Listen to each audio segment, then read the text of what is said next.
I need to check the settings on this. What? I haven't used this headset in a long time. Oh, okay. Hear me? Yeah, I can hear you. Okay.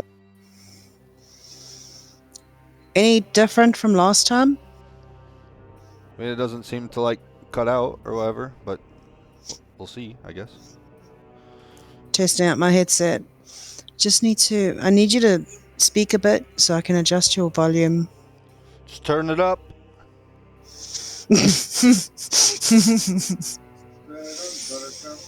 Can you hear Cobra? Not really. Well, he is faced away at his PC. I mean, I can hear him a little bit, but he sounds like way in the background. I can barely hear him. Yeah, he is. Yeah. Okay, cool. You made me nervous. You didn't message me back. I was like, oh no, what if something's wrong? Oh. Well, I was sleeping. Told you my Good morning. sleep schedule's all crazy, man. Like I usually sleep at like 5 p.m. for a while, and then wake up at like, I don't know, 10 p.m. or something. Then like make some food, and then I'm up for a little bit, and then I go back to sleep, and then I'm up at like 3 a.m. or something, or 4 a.m., and then I'm up till about 9 a.m., and then I try to get some sleep, and so I don't know. That's wild. Do you want to still have a session tonight? How are you feeling today for you, I guess? I mean, it's fine. I'm up now. Awesome. I just want to get rolling real quick. Cobra, do you want to make us coffee before we start? Because we're supposed to be starting at like 12:30. You have 15 minutes. Yeah. Can you save your game? I'm gonna Okay. like get some water and stuff real quick and stuff. Yeah, sounds good. It'll be quick. I'll be right back. Mhm.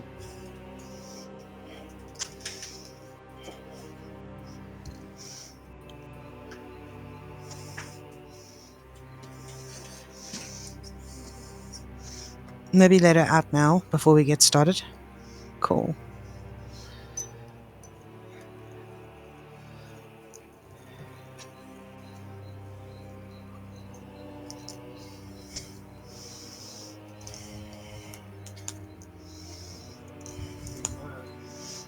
I can't hear you. Why is my house keys not there? I used mine last time. I haven't seen yours.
Testing. Nice.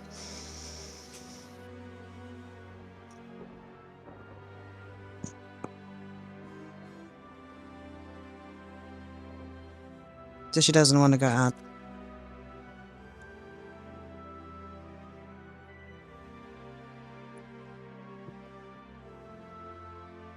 So she doesn't want to go out.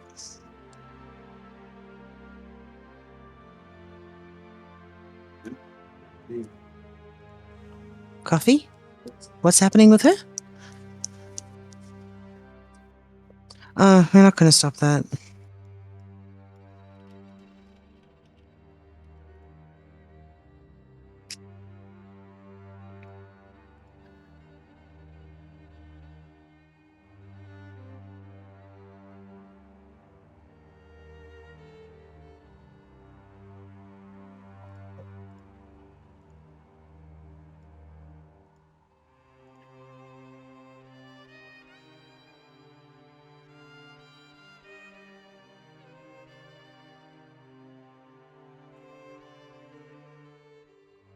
Would you mind grabbing my phone? It's on charge, please.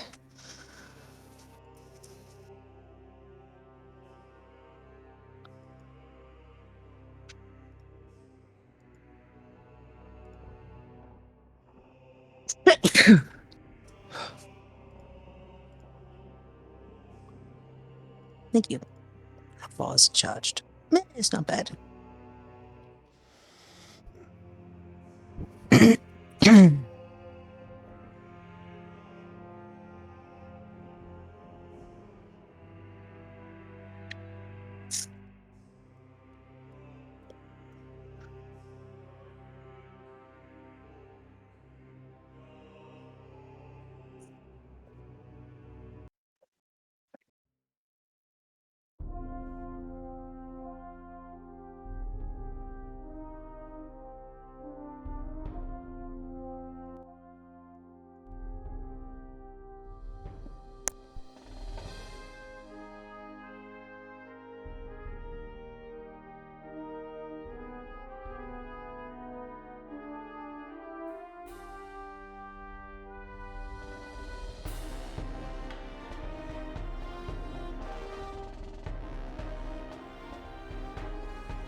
Alright.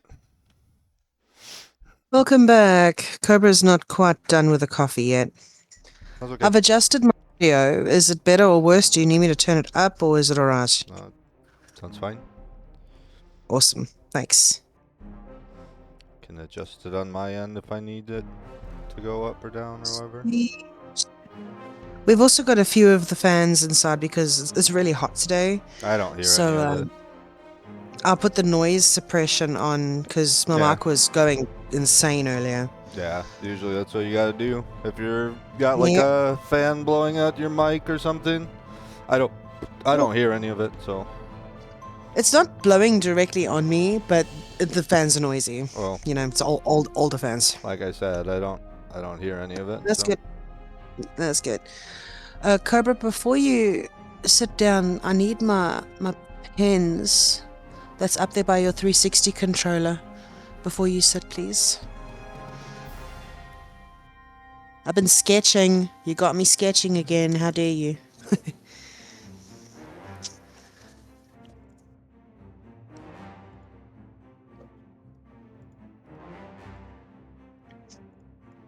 Now, 2 of these are yours.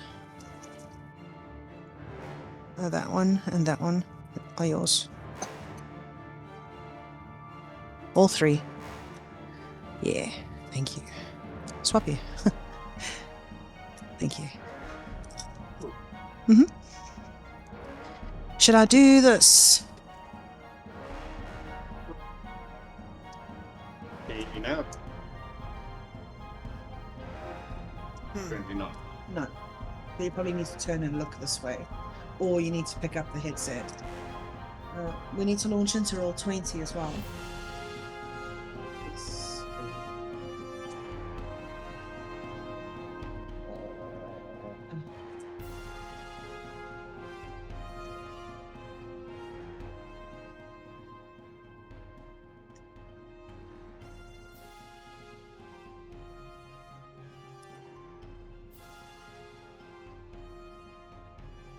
Roll 20 is asking me to use an available camera or microphone. Because you have a mic plugged in, just say no or whatever. No. Alright. We'll just do it through Discord. I've seen some reviews on like using their in-game thing, and I guess it just doesn't work as good. Most people say that they use just use Discord. Alright. Cool. Do you want to see the sketch that I was working on yesterday? Inside of Lady T's notes. I don't care. Sure. Careful, sir. Cobra, what's wrong?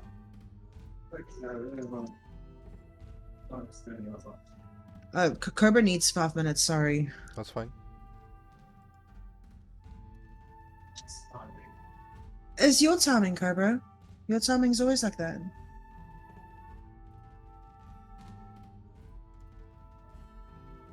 How did you sleep?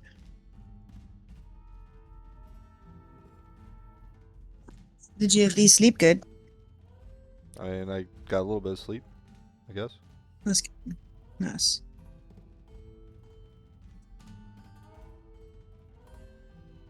I'm working on more sketches on the other side for Aramis.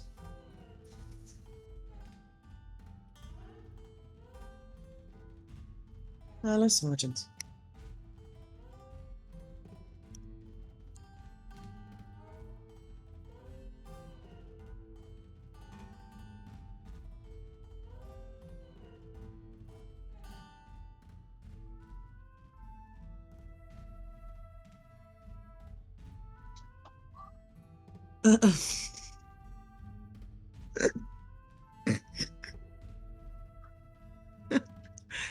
Can you hear the cat? No. Okay, good. Noise suppression cancelled out Sergeant meowing at least.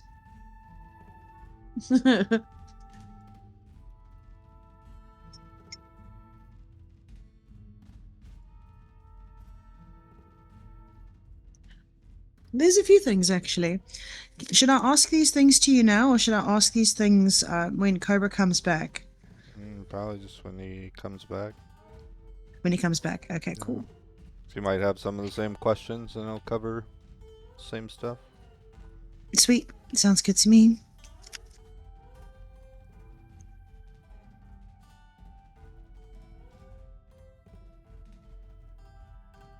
Oh my gosh. I write stuff down and now I can't read it. What is this? What That's does why I this suggest say? doing it in a notepad on your computer. You'll always be able to read it. You know what I mean? With having my headset, I can't have my keyboard. It doesn't work. Oh, that's weird. It's either my keyboard or my mouse, and my mouse is like I need my mouse. Yeah. You know. Yeah.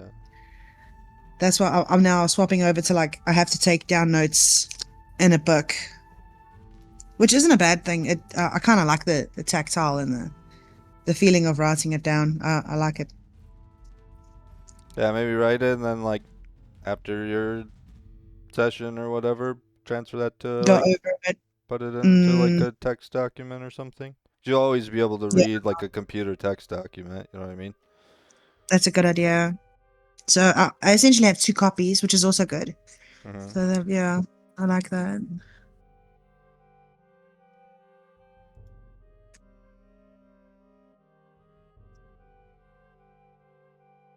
Oh, I found a cool picture that I'm thinking of trying to turn into a sketch, but I haven't done it yet. I'll send it to you. Oh, Okay. if I can find it. I know it's here somewhere. There it is. This one. How is this depiction compared to the one that you gave me of the brooch that I saw on that guy speaking to Dernan.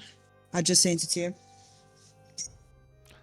It's more like a side picture of the bird, but yeah, pretty much that. Like I've got one of those. If you took the bird and turned him like, I don't know, like 90 degrees, so he's flying like left to right or something. Yeah, like something like that. Yeah, exactly. Sweet. It's like a brooch, right? So it would all be like black, and it would be like on like really close inspection, you would see like as textured and like the bird's in front of the crystal ball.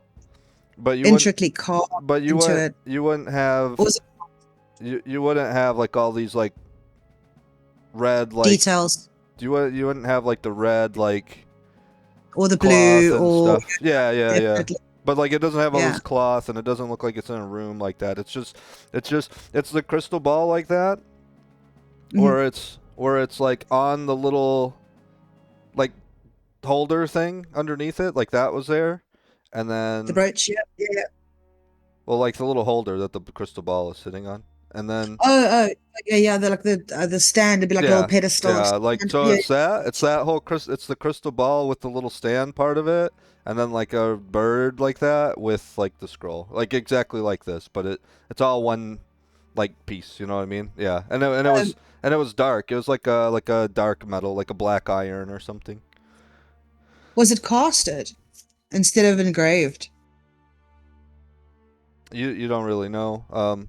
You didn't like get close enough to like fully like inspect it. You just seen he was wearing it. It must have been good enough to be detailed, so it might be carved. We'll see. Yeah. The other thing that I wanted to ask, but I do want to wait for Cobra. I think he's almost done. Okay. I'll mention it. When I looted that woman's body and I got the gun and whatnot from her, did I get her hat? No, you didn't get her hat. I mean, cool. You could have taken it, I guess, if you wanted it. It's not really any big thing. I wanted to take it. If you want her hat, then you could take her hat. Yeah. We'll say you did because like you took her armor and stuff. So. Oh yeah. Okay, cool. That sounds good.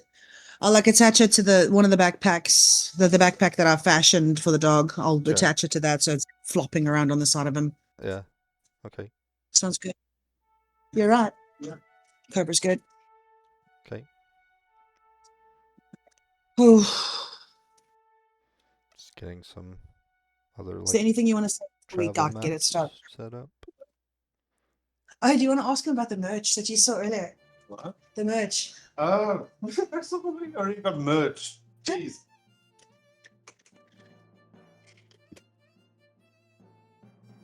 You might need to speak into the mic. No, I'm saying T showed me the merch. I still couldn't believe you already have merch. Oh, I didn't make it. I just went on like a website and like made what it would look like and stuff, you know. So. Oh, okay. Oh, that's sweet. Yeah.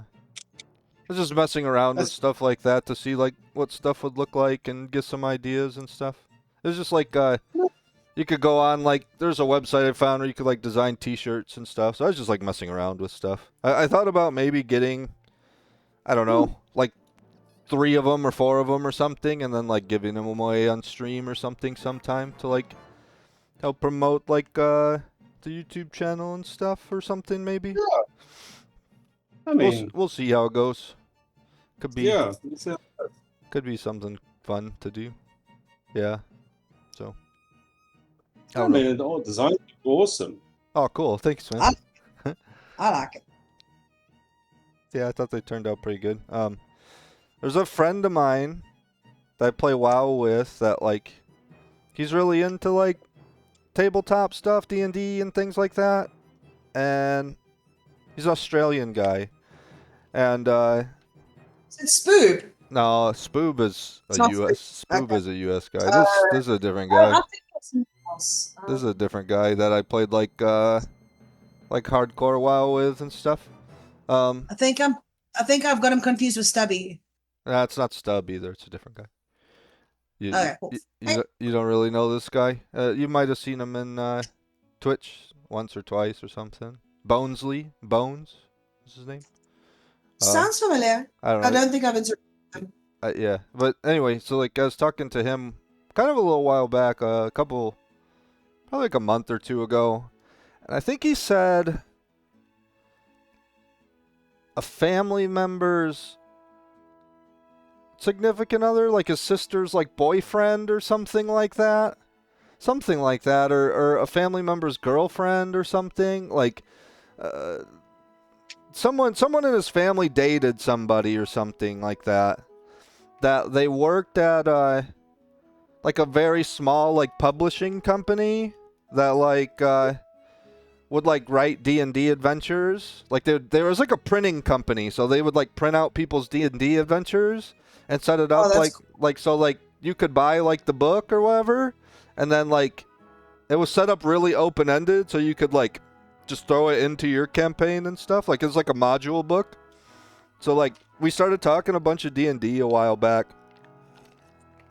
And, I sent him, like, that first, like, logo and stuff. The one that's got, like, the ring with the, like, the dice with the heart on it and stuff. Yeah. And he was like, dude, that name is so damn good, man. so like that was pretty good. I thought about doing some stuff for Saving Throw that would be like a podcast or something. Like do it as like a Twitch stream and then put it on YouTube and stuff and get like other DMs and other players and stuff and then like just ask them a lot of like questions that would be like maybe good tips for like beginning D&D players, because like it's kind of the same thing that TU went through, and I'm sure Cobra might have went through it too. Like at first, like it's kind of intimidating. You just see all these stats and all these numbers and all these different dice rolls and stuff, and you kind of don't know where to begin. But like D&D is not like, it's really not that difficult to get into. It's more intimidating to start than it is actually hard, you know? It's kind of like that video I sent you with like John Bernthal and that lady where she was like, you want to play D&D? Like we could play right now. And he's like, I don't, do you think I'd be good at it? I don't know. And then she starts kind of like explaining the stuff and then She starts playing immediately. Yeah. I showed that to Cobra not long ago. Yeah. And I reminded him, I was like, oh, did you watch that 70 show? She was dating Eric. Yeah. You remember? Yeah. She's like, hair was so much redder back then. It's like, well, it's for the show. Yeah. That's her normal color, that what she had there. Yeah. But she's really good. I would love to have her to DM. Oh my god, let's go. Like she has a bunch of videos and stuff where she talks about like as a kid she always wanted to play D&D, but like she didn't have a lot of friends or something. So she was like the friends she did have like were not D&D players, so she didn't know if she could ever get into it or something because she just didn't know the type of people that played it and stuff. And then so when she got older and got to be an adult, like I forget what her story was. She was just talking to somebody. Yeah, it was like her manager or boss or something. Yeah. And then he created like a homebrew world for them, and she enjoyed it so much. Yeah. She's just been doing it ever since. Right. She's fallen in love with it. Right. Yeah. So like she has a really good like testament to like you don't have to really know anything about it or anything to start playing. Like it helps if you have like one player that knows a lot about it to kind of help guide new players through it and stuff. But like you don't, I don't know, you don't have to be like quote unquote good at it to start learning how to play D&D and stuff. You just got to have like you just got to like embrace kind of your imagination, right? Like I think that's where it's like really important to. And it helps. I agree. And it helps when you have like somebody that can be pretty descriptive and stuff. The things like Roll20 and stuff help too. Where like people can visualize like maybe the little village you're in and stuff and things like that. So like that stuff all lends to it and like aids with like help paint the picture or whatever. But like I think she did a really good job of like in 5 minutes explaining like how easy it is to like get into D&D and stuff, It's so good. It's so good. She didn't even have DAS. She was rolling for him. Right. So good. Right. I mean, like, are we going to recap? Yeah. What? Are we going to recap? Yeah. Okay, so everybody ready? Questions? Are you guys ready over there? Do you have questions before we start, Cobra? Is there any questions that you want to ask before we start? but I only realized after last session. Yeah. Because the bandits were saying they attacked the other group before us. Yeah. As we were going back to the village, did we see a second campfire somewhere? Nope, you didn't see anything. I have something. You guys, Okay. you guys ended up resting and then like finishing your rest and stuff, right? And then to like get your hit points back, to get some of your spells back and everything. Like you guys get finished, like you guys got a long rest because like you guys ended up finishing that fight at like 1:15 in the morning or something like that. Yeah. And then No, I was just wondering because they said they another group before. That guy that you took as like a prisoner and put him in the jail cell and stuff, he said like that they robbed some other people. He even said that like if you did find them, like you wouldn't find anybody there, like they were dead, like they killed them. But you guys didn't see anything as you took that guy and went back. Like so like you guys slept, you guys went back to sleep and went back to like doing a normal little guard rotation and stuff. You were able to get like an 8 hours rest. Cuz like I said, you guys ended up sleeping from like 1 a.m. to like I don't know, 8 a.m. or something.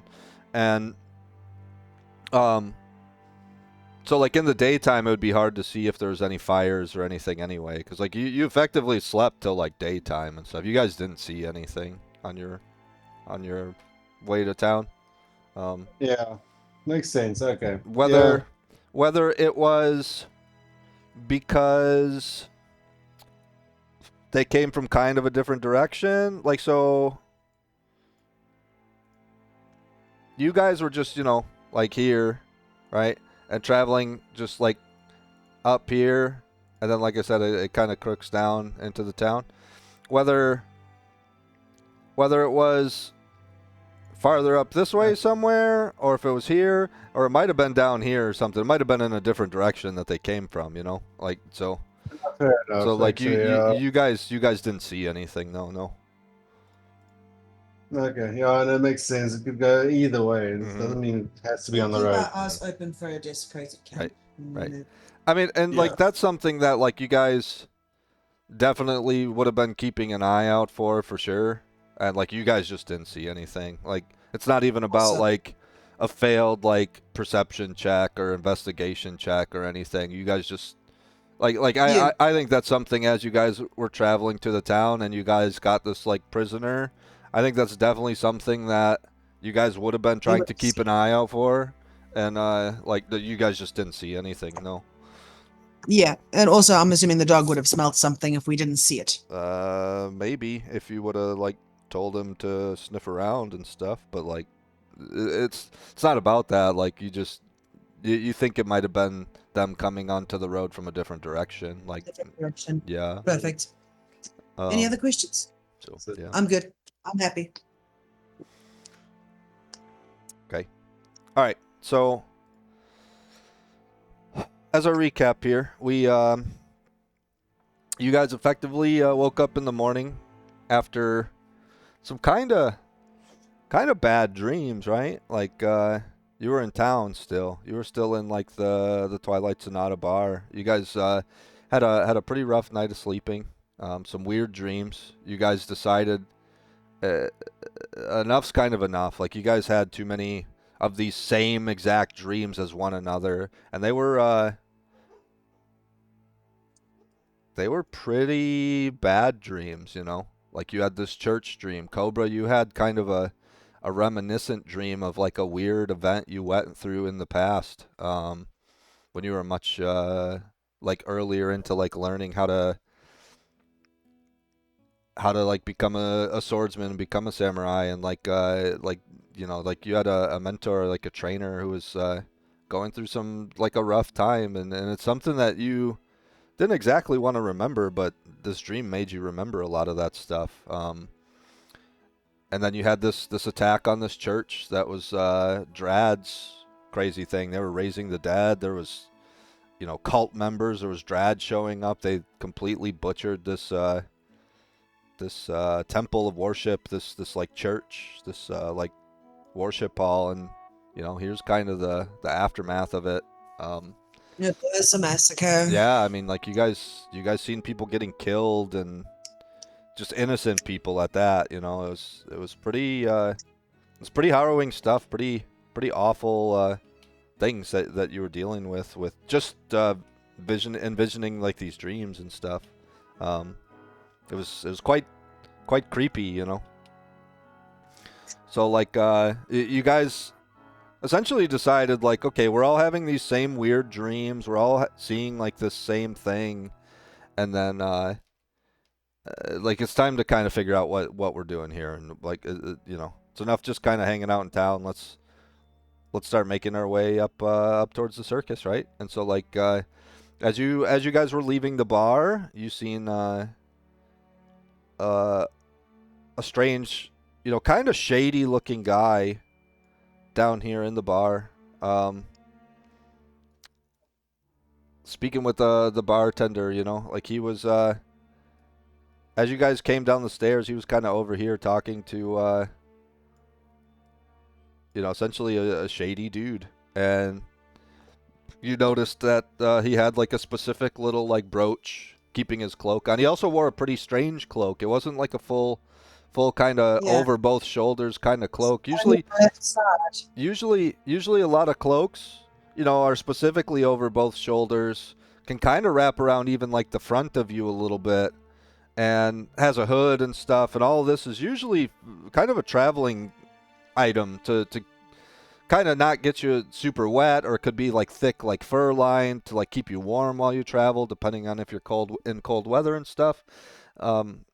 It was he wore a pretty strange kind of cloak, and it was yeah, just over his like left side. It like went over his left arm, kind of went over like the whole left side of his body. There was a little bit of it that went over, like it was like a mantle piece where, you know, those like really short little cloaks that has like a hood and like could go over both left and right shoulder. It sort of had that, but then like the extension of the full like cape part of it went down to about like almost to his ankle. It went like really far down, middle of his shin maybe length, but it only went over the left side, which was something pretty strange. It's not really the type of cloak you'd see around these parts. Like it picture something like maybe somebody would wear as like as a costume, or as like a you know, part of a uniform or something like that. Like it Distinguished rank. It was possibly. Maybe it was weird. It was something that like you didn't like you wouldn't normally see. It was not your typical like traveler's kind of cloak or cape or whatever, you know. And you potentially get a sense that like it's something somebody would wear if they wanted to have a cape or a cloak or something, but like they would maybe come from like a much like hotter environment, maybe like a desert kind of environment, where it's not something that's fully just like meant to keep you warm and stuff, you know. Like maybe he's from like a hotter climate or something.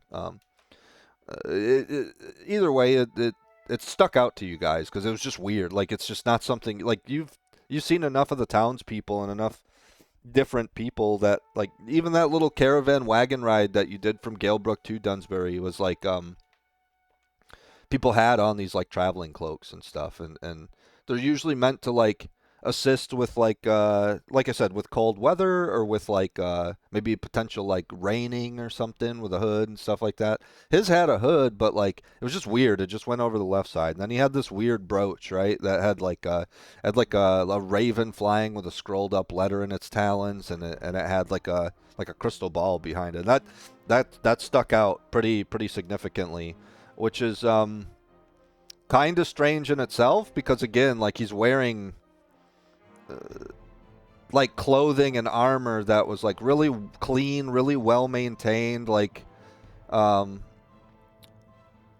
he kind of stuck out in this regular old tavern where there's just like commoner people in here and stuff. He was dressed a very significant way. He stuck out, you know what I mean? Like so for him to already stick out because of like the weird kind of cape he was wearing, for the armor he was wearing, he's got like like I said, he had like a bandana thing like wrapped around his mouth and stuff, so you could only really see his eyes, and like he had a hood up, so you couldn't really see his hair. I think you specifically asked if he was like an elf or something. You couldn't see his ears or anything. So like this guy, as much as he might be dressed to be kind of sneaky and stuff, he's sort of sticking out in this environment, you know. And so like you guys noticed him pretty quickly. And him and Durnan were like talking and sort of whispering in the corner and stuff, and then once they kind of realized that you were like your whole party had come downstairs and everything, you guys are standing there waiting to talk to him. Like it looked like they kind of cut their conversation short, and the guy, this guy left, right? And then he came over, and you know, you guys have been pretty good patrons to him and stuff. So like he wished you guys farewell and things, and you told him that you're leaving, and that in fact that you're going to Jeklik Circus, and it's been established before that he knows Jeklik and stuff, and so he said like, hey, you're gonna have a good time at the circus, like enjoy it. It's really something really wonderful to see and everything.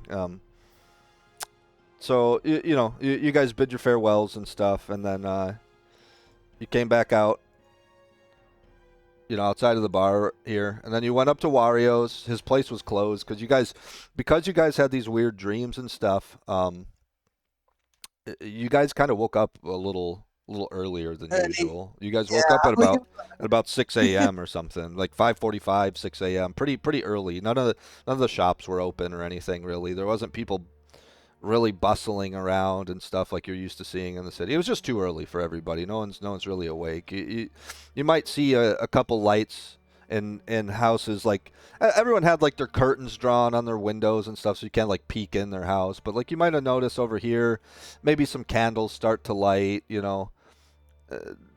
Behind people's curtains and stuff. A couple people were like maybe waking up to start their day or something, but like you didn't really notice much city activity or anything. So you came over to like Wario's, and then he wasn't open, and you came up through this alley. You started seeing some of the guards kind of waking up and coming out to having their morning like smoke and stuff to get kind of ready for the ongoing shift and stuff. You've seen a few like night shift guards that looked a little tired and stuff, and they were all pretty polite and everything, but like it was relatively quiet, right? And as you got to about here, you seen that same masked, like strangely dressed figure that you seen in the bar. He came out of like essentially what's the guard station, pretty much the police station, right? And then he started going this way, and that's where you guys like sort of followed him out of town. You kind of like cornered him and sort of confronted him, and you were trying to be nice to him, but like he really didn't give you the time of day. It's very obvious he had something he was needing to go and do, and you were like kind of impeding that. And you're like, you sort of climbed up a little cliff to get to him. Yeah. And is it this map? Yeah. So like you sort of climbed up like this little cliff here, and you were about here. And then he kind of backed up towards this like wall, this other cliff face, and like your dog couldn't climb up, so he ran around. So you kind of had him like cornered. You kind of had him flanked, and he very obviously did not take kindly to that. Like he was. Yeah, we don't see the map on our side. We only see the map of Dunsbury. Yeah. This one. So like like down here. So like you were about here, he was about here, and then like your dog came up around this way. Yep. And you guys like kind of cornered him, and so like he backed up against like with his back against this like kind of cliff face, and then you could tell he was getting like more annoyed, like kind of like either let me go or otherwise we're going to be getting into a fight here pretty soon. And he basically looked you blank in the face when you were trying to talk to him. He said, I don't care about anything you have to say. Like sort of like, get out of my way. I've got shit I gotta go do. And so I'll let him go. And then so you let him go and everything, and so he left, right? He just wandered off down the road, and sort of left. And he was heading towards Galebrook. So then you guys went back to town for a minute because you were going to go north instead of towards Galebrook at first. And then you guys kind of decided, never mind, let's go towards Galebrook and let's stick to the road instead of just going up the river or whatever, right? So exactly. So then that's where, effectively you guys decided this is the path we're taking. We're going back to Galebrook. And we're gonna stick along the main roads. And it was 2 full days of travel and then a little bit into like a third day. The first night was relatively peaceful. You guys didn't really see anything. Then, you did a full big, long, hard days worth of travel again. You guys are on foot, so your movement is really slow, which is maybe a good thing that you chose to stick to the roads, because it gives you a chance to make more headway, right? There's actual roads, so you're not having to cut through branches and go over some uneven terrain and maybe roll an ankle on these hills or something. You know what I mean? So an established path is always faster. Yeah. So you guys stuck to the path. Oddly enough, you didn't see that guy. And you were coming the sort of same direction he was going. Then the second night, you guys established your sleep order and your watch order and stuff. And you guys, Cobra was on watch, and he got sort of a little sleepy. You guys haven't really had to do much foot travel long distance like this, so maybe your muscles were a little bit sore. You guys have been really, really putting in an honest amount of travel each day while you have daylight and stuff. So, kind of getting your muscles moving again like this and stuff is something you haven't done in about a week and a half or so. So you guys were getting pretty tired because you were putting in some really, really decent mileage as far as traveling goes and stuff. And so he got feeling pretty cozy by the fire and stuff, and he sort of was dozing off, where your dog woke him up and was like, hey, we're supposed to be on watch here. No sleeping on the job. And that's when you started hearing a little bit of footsteps, some laughter, some people talking and stuff, and it ended up being some bandits, and they intended to rob you, and you guys got into a pretty serious fight. And there was a couple young punk kids, so to speak. They were 19, 20 years old. They obviously were pretty naive and fell in with a bad crowd. And there was a much older lady with them that was kind of the leader of the bandit group. And so you guys got into this scuffle, this fight, where Cobra's fighting and stuff. The rest of you guys are sleeping. And then you heard this loud blast go off. She pulled out what looked like a metal contraption. You almost thought it was a wand.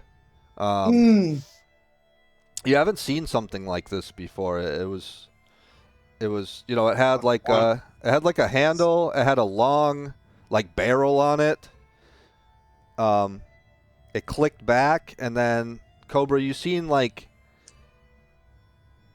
pull this trigger thing on the handle, and that shot this mechanism forward, and you seen a blast of light come out of it, like a fire come out of the tip of it, and then you just felt this burning heat in your shoulder, or something projectile wise penetrated through the chainmail armor and into your flesh. And then it was it hurt from the impact. It hit you super hard, but then it felt very, very warm and very hot. It sort of started burning the wound, whatever this projectile was.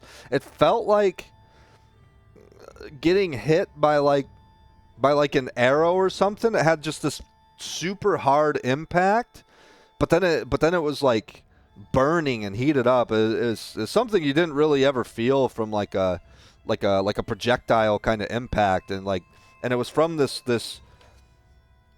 long kind of like pointy metal stick, this thing that was pointed at you. So that's why you thought it was like a wand or something of some kind. So unlike anything you ever seen. And so effectively you guys killed her. You took a couple, cuts and stuff from the fight and from the scuffle. Your dog really got in there and protected you guys a bunch, and he was biting stuff and ripping things up and stuff, and you got a really serious understanding of how dangerous that dog is. Like as much as you in the past you've been just trying to protect him and try to leave him sort of at the bar or make him wait somewhere and stuff. You realize he's quite capable of protecting himself and stuff. So we really put our training to good use in that fight for sure. Well, you didn't do a ton of training with him yet. Like he's walked around with you. He hasn't really done any fighting with you or anything. So you just got a really good understanding of with the minimal amount of training you've even done with him. He's a very capable creature and a very capable animal. So if nothing else, it gave you a sense of he's gonna be pretty good at protecting himself. He'll listen to what you say, and you'll be able to give him commands of go over here or attack this or defend me or whatever. You realize with the small amount of time you spent with him and the minimal amount of training you've done with him, he's very respondent to you telling him things to do, and he's very, very territorial and protective of you guys and stuff. And he's no pushover when it comes to the how much he can either protect you guys or defend himself or be aggressive and attack enemies and stuff like that. It gave you maybe a little more confidence in the understanding and maybe the manipulation and use of this creature and stuff that he's really on board with helping protect you guys and stuff. So I think it was just good that you're able to see what he's just capable of doing and stuff. Yep. And so, for the most part, you took care of this threat. There was one young kid that survived, and you guys took him as a prisoner, and you're we're taking you to Galebrook, and we're gonna put you in jail over there. You guys said you robbed and murdered some people. You robbed and attacked us. You're kind of lucky to be alive right now. We could just kill you right now and not think anything about it, but we want to take you to this town, and we want you to really kind of think about what you did. Maybe you'll be put in irons and go to jail for a while, and it'll give you time to think about your transgressions and your actions. And he could also have a very bad judge and just be instantly beheaded. That's completely up to what happens. Yeah, but essentially you were just hey, this is your time to kind of make it either straighten up or make your peace and make your arrangements with the fact that you might be sentenced to death or something. Essentially we're not your judge. We're going to give you to the proper authorities that will judge you, though, and tell you what your punishment for this is. Exactly. So you took him as a prisoner and stuff. You tied him up, roped up his hands and stuff, and then made your way to Galebrook. Got some more rest. The dog, you tethered him to the dog and stuff, so he wasn't getting away and stuff. Nor did he seem to want to get away. He just kind of completely shut down after this encounter. His morale was pretty broke. He was just kind of well, I'm not gonna fight this. I'm not whatever you guys want to do. He saw what Aramis did to his friend. What's that? He saw what Aramis did to his friend. It wasn't even necessarily that. Maybe he felt guilty about the situation he was in and stuff. It's just he had no fight left in him. He wasn't trying to run away. He wasn't trying to slip away in the night or anything. Even he just didn't have a desire to. He was just well, whatever. Whatever you guys want to do. Yeah. I'm just going along with what you guys want to do. So, and that's what he did. And so yeah, so you guys got some rest. You had a good long rest, and you guys recovered all your hit points. You recovered all your spells and everything, and got up at like when finally the sun rose and stuff, and like it's sort of like you guys woke up naturally just to the sunlight. Like there's no alarm clocks here or anything really, other than like maybe hearing some birds chirp and stuff. Like essentially it just got too bright out, and the sun like just naturally woke you guys up who was sleeping. And throughout the night you guys took turns still with like having like who's next on watch, so everybody could get some rest and stuff. Mhm. And the rest of the night went without incident and stuff. And then you guys made your way over to Galebrook, a familiar town, and the guards recognized you and stuff. You turned the young kid over to the bandit, over to the guards and stuff. They marched him down here to the blacksmith, to the jail, where he got put into jail. And you found out that like every so often up from Bramping, there's like a contingent of guards that goes around to all these smaller villages and stuff to sort of make sure everything's going to plan and stuff. It's essentially an armored like patrol. Like they have like wagons and stuff, like maybe little stage coaches and stuff. They come to the towns to collect a little bit of tax money to put towards not towards just Bramping. It's not they're not just like Robin Hood, Sheriff of Nottingham, exploiting all these other towns and stuff. But what they do is they come around to all these different villages and stuff, Galebrook, Dunsbury and stuff. They collect some like tax money from a bunch of these places, and they put them towards usually building bridges over this big river to have different points of access. They put it towards further cobblestoning like the roads and stuff. These littler roads, they're starting to redefine and make them bigger and more established and stuff, instead of having them be like dirt little trails and stuff. They're trying to make these little roads big, like these cobblestone roads are and stuff. They invest Municipality. Yeah, they invested into like the infrastructure of this nation and in this lands and stuff. Yeah. They might put, say this town has more people than something like Galebrook has, or Dunsbury. A lot of people that retired to Galebrook came from a former guard and stuff of Dunsbury and things like that. And then they like retired and things. So like maybe some of the money that they collect from taxes from this town goes to making sure Galebrook has what they need and stuff like that. You know what I mean? Like, so like they take a little bit of tax money from all these different nations or these towns and stuff, and then they further put it towards different other towns and to the roads and building bridges along these like river and stuff. Like they do things to further the infrastructure and further help out other, maybe some of the more less fortunate little cities and stuff. I didn't get the name of this contingent, did I? No, it's just like the military of Bramping. It's just I could give you a name. It's part of their military up in Bramping, which is military of Bramping, which is like it's the big main military of this whole nation. It's not like a mercenary band or something like that. This is this is like very organized. This is like the actual military. Let me see here.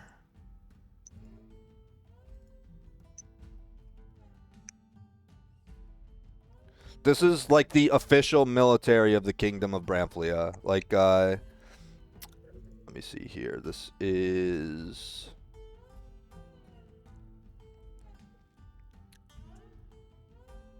You haven't seen like their uniform or their colors or anything like that, so you don't really know them. It's not the Flaming Fist. No, it's not. Oh. This is information. This is like It this is is the different. northern 1st Regiment of Bramping. The northernmost No, northern 1st Regiment. 1st Regiment It's the 1st Regiment of Bramping.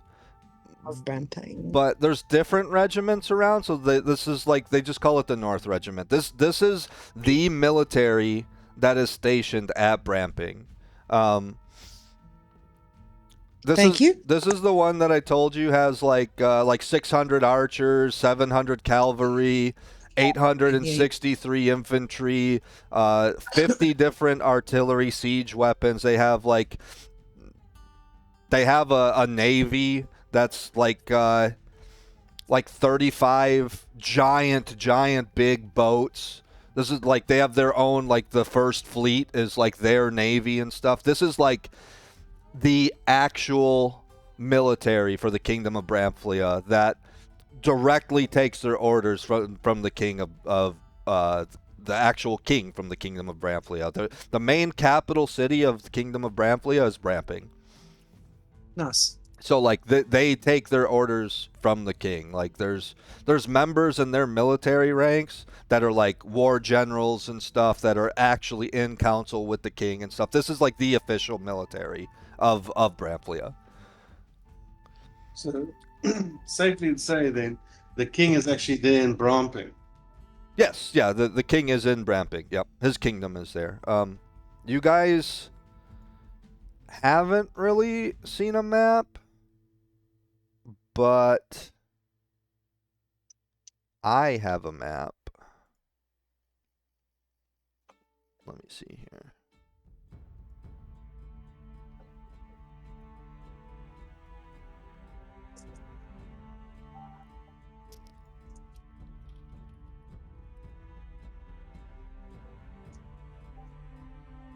I sent one to T a while back.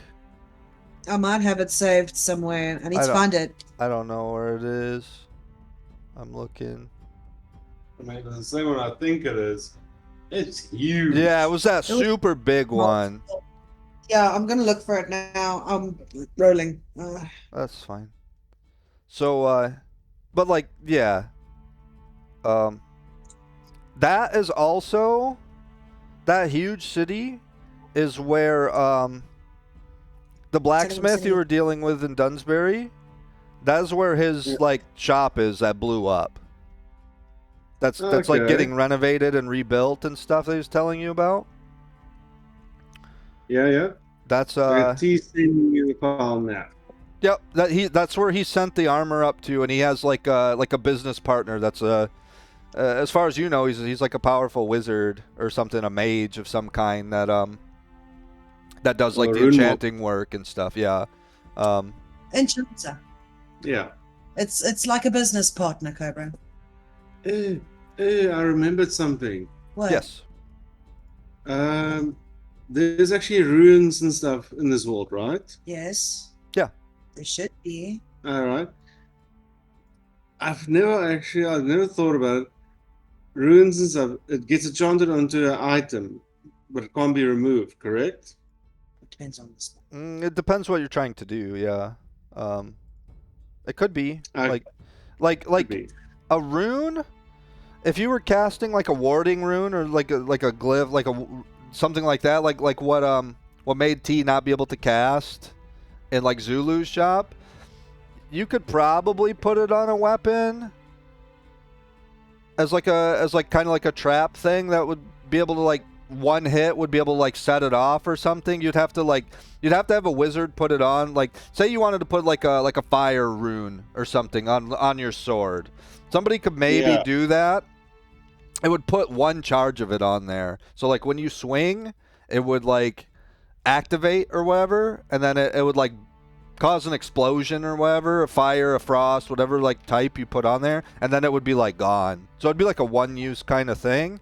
Also, stuff like that, if you're doing like a trap on a weapon like that or something, the like blast of that as you swing it might cause it to like shoot out of your hands and like shoot across the room or something. So like you might lose your weapon for something like that. Disarm yourself as slips.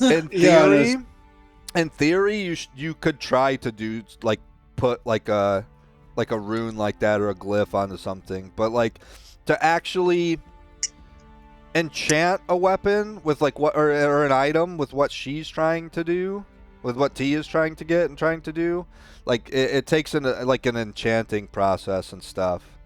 Okay. Which is a much longer process. What you're thinking of with like a rune would like put a magical like rune onto a weapon temporarily. It wouldn't be like the weapon or armor or something like absorbing that magic and like enchanted into the item and stuff. It'd be like a temporary thing. See, what I understand is the enchanting my armor that I want. He has to do it like 8 hours a day. Yeah. Possibly more. It's like he's seeping the armor into magic. Yeah, the armor's like absorbing the magic that he's doing.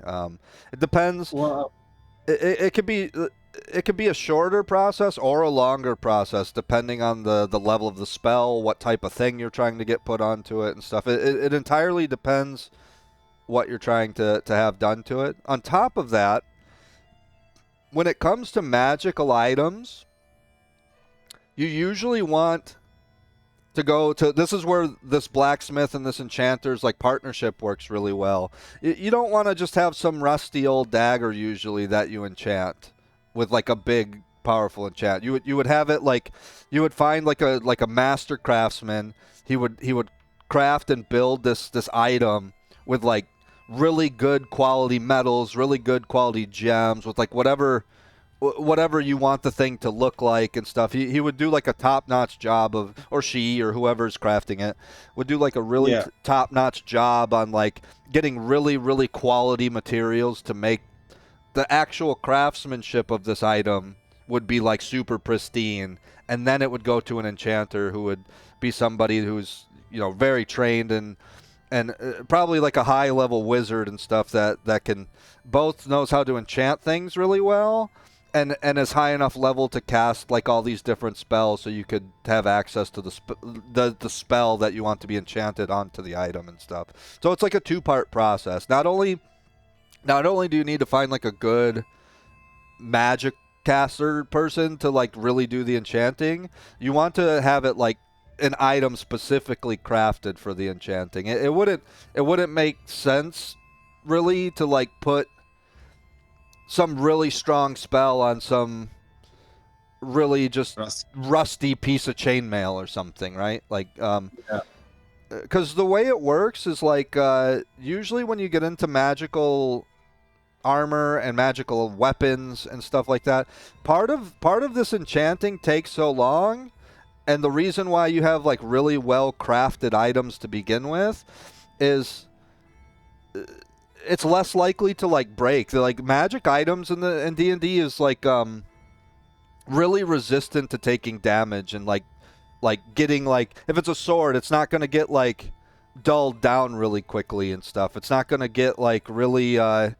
like big chunks out of the blade where it becomes really dull and stuff like that. Like your sword, for example, is really, really resistant to becoming like beat up and like taking damage and stuff because of the enchantment that's on it, and it's like a master crafted item. So like as much as like you know, having this ritual of like polishing and sharpening your weapon and stuff, it's not something that's really necessary. You probably do it more so out of respect of like the weapon and how much you like value it and cherish it and stuff. It's not something you'd necessarily have to completely maintain all the time.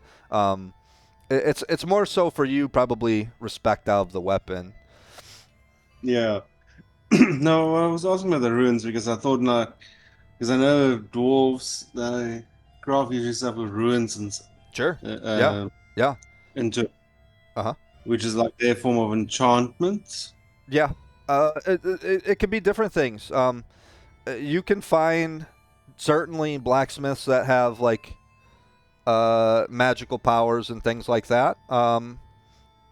They could also be doing it to mark their, it could be something crafted for a family member. So the runes might be like their family crest or like their family like last name or something like that as well. That's true. Runes have a bunch of different meanings in the game. It depends on kind of the lore of the item and like who crafted it and stuff like that. So there's a lot of things that go into runes. Some could be magical and some could be just purely decorative. It depends on the item. It depends on the crafter that made it and stuff. Depends on the rune, depends on the enchanter. Yeah, but it's awesome that Yeah. it can. It's Yeah, nice, it is. It's certainly a possibility. Yeah, for sure. No, awesome. Where Thank were you. we? Where were we in recap? The guy being taken by our northern first. Yeah. So the guy got effectively arrested by you guys. You guys put him in a jail cell in Galebrook, and they kind of told you that there's a group of military personnel that come down from Bramping and sort of check all the towns, kind of pick up any potential like murderers or serious prisoners or stuff, collect a little bit of tax money, and sort of kind of keep the peace and make sure like everyday life is continuing on for all these maybe less fortunate towns or smaller towns and stuff like that. And kind of one of the reasons why that military hasn't come down to take care of Galebrook when you guys did with the goblins and stuff is this started happening in between their normal cycle of like traveling down and to check things out. So like they didn't really know about this happening. Bramping didn't, and the actual like the first military regiment didn't know about this.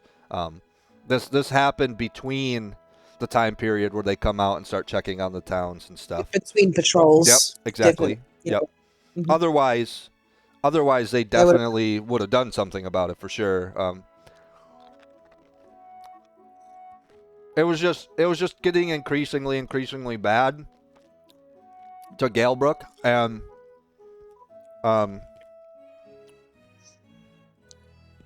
the villagers and stuff wanted to, like Anturus especially, wanted he's kind of a stubborn old man, right? So he didn't want to beg those guys for help necessarily or wait for them to come take care of it. He was like, we need to handle this now. They're taking all of our stuff, and what happens the day that we don't give them enough crops or enough, pigs or cows or this or that, and then they get pissed and then they start killing village members and stuff. Like, we need to handle this before it gets anywhere near close to becoming too much of a problem.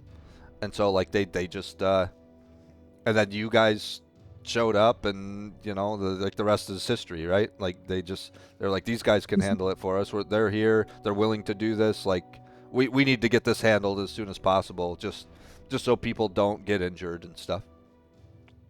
And it was just simply the timing happened when it did, and it was in between the like patrols of the actual military coming down. Because if those guys would have came down and found out this was happening, like they come down like armored to the teeth. Like they're look at the bandits you guys ran into, like there could be bigger bandit groups that are paying attention to when this patrol comes down, and it's they end up with quite a bit of gold from the different villages and towns and stuff to take up to Bramping and start putting it towards like the investment of this nation and stuff. Who's to say bandits aren't trying to like ambush them and steal, like get a good payday off these guys? So these guys, this military contingent, when they come down to these villages, they come down with a lot of men. They're all on horseback. They're all like usually very well established military members within the guard. They're experienced warriors and stuff. They come geared to the teeth. They these guys don't mess around, for sure. And it's because of that. It's to keep them safe. It's so that the hard-earned money from all of these towns and villages doesn't get robbed, and so that it does get put to good use. That it might go to a neighboring village, and they're, maybe Galebrook hasn't had a good harvest season, so they don't have enough to sustain the small amount of villagers that they do have here. So one of the other villages, tax money goes to, hey, we bought you guys a bunch of meats and fruits and vegetables and stuff. We're thinking it's going to be a hard winter this year, and it's past harvesting season, and we know your crops didn't go very good. So like here's some extra supplies to help get you guys through the winter and stuff, courtesy of town, blah blah blah, whatever. You know what I mean? Like They work together. yeah, They work together. yeah, 100%. Like this just a little bit of background that you guys as characters don't know yet, but as players, this kingdom is sort of a good guy kingdom, and the king is like a very just and honest like ruler and stuff, and he understands that like there's absolutely strength in numbers, and like for the most part all these villages and towns and stuff support the kingdom, and they're in support of the king. They like their king and stuff, and it's because he takes care of his people and stuff, and he understands that like if you take care of your people, that like he's in service to his people. He's he is how he looks at it. It's not so much bend the knee and worship your king and stuff. It's quite the other way around with this king. He's a very just and like honest kind of man and stuff, and he understands that like if there's ever a time of strife or something, if their country was invaded, if their nation was invaded, the small townsfolk is like integral and is key to the safety of this great nation that they've built. If the military were to collapse, he has 100% faith in the fact that like he's well respected, well loved by his people. They would absolutely stand up and make militias to like help fight whatever is this invading forces and stuff. That's kind of how this nation works. Is he values every like individual person, and it's not about if you're some knight or if you're some royal blood or something like this. He values his subjects and the people that he's been charged with like taking care of. Sounds like a pretty just man. Okay, I So- think we're caught up, aren't we? Are we caught up? I think so. Yeah, I think so too. So you guys came into the town, and you actually went and knocked on Anturus' door, and you heard him like spill something inside, and kind of open the door, and see it was you guys, and that's like where we left off. Is he was just opening the door to seeing some familiar faces, and you guys are, seeing him. I greet him cheerily. Hi, And so he, like- Antaurus. So like he comes outside, and he goes, "Oh, hello." How are you? How have you been? Oh, Looking good. I'm good. It's been pretty quiet around here after all that nasty goblin business. Yeah, things have been good. Been quiet. Tea Lady's going to like take off her backpack and start rummaging around to get the bottle of Black Tooth Grin for him. If you want to say anything to him while he's doing this, I'm like digging in my bag and getting this bottle out from Dernan because I want to give it to him. I want to give him the bottle. Okay. I ain't like trying to find it in yet. Yeah, I mean I got- it's shit. pretty. No, it's pretty easy. Like you find it, and Can I give Cobra the leather armor and the scimitars and all the things to sell at the blacksmith while we're here, please? sure. Yeah. So like hand over, like I'll open my sheet and I'll just remove the things. Yeah, delete I think. those, and then Cobra just add them to the stock of the stuff that you have. While I'm handing these things over to Cobra, I'll find the bottle. Like, here, Antaurus, I got this for you. I tasted it and I just thought of you immediately. Please enjoy it. It's from Dunsbury. He takes it and he looks at it. He's like, "Oh yeah, I know what this is." Wonderful. I hope you enjoy it. It's to say thank you for being just so hospitable to us. He nods his head and he says, "Of course. It's the least I could do after you guys took care of all of our problems here. I really, really appreciate it."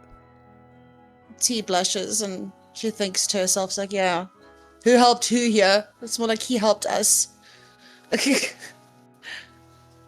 Oh, there's remove item. I found it. Sorry. Got that. So what all did you give him? You gave him a leather armor or studded? I think she had a studded leather. No, I don't want to give you the studded armor. I want to keep that. But the Okay. normal armor.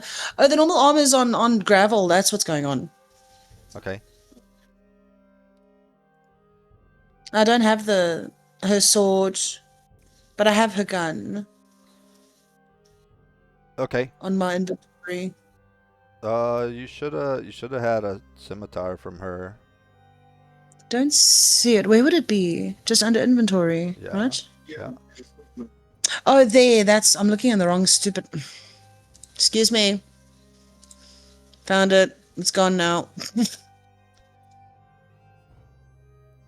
Okay, I've given It's on you gravel. one sword. Yeah, gravel looted a guy. He just kind of looks around and he says, "Here, I don't need any of this shit." And he just throws leather armor and a scimitar on the ground. He just throws it on the ground. Hey, take it. And then ching. Cobra's grabbing everything. So he throws down a piece of leather armor, a light crossbow, and a scimitar. Okay, you updated Cobra. Let me know when you updated. Yeah, but 3 of each. Right? Cobra says he has 3 of each. Does Yep, that sound correct? Yep, that sounds right. Yeah. Beautiful. Okay. Nice. I want to buy a piece of meat for Oramus. Can I ask Anturis, hey, do you know if I can go to the tavern and buy a piece of meat for the dog? Because he was a very good boy today. Well, yesterday. Well, you'll have to talk to Edward about that. I'm sure he wouldn't be opposed to selling you guys a meal, and you'll have to talk to him about that. Wonderful. I'm actually looking forward to having a look. I overheard from a little birdie that there's an alchemist in this village. Yeah, it's Zimus. He's down south of town. Whereabout? South. Bunk?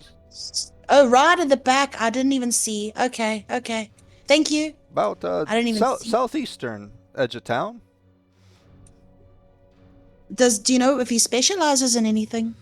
I don't know anything about that. The only potions I've ever really used were like a potion of healing if something bad went down when I was guard captain and stuff. I haven't had to use any of that kind of stuff in a long time, so you'd have to talk to him about it. I'm not sure.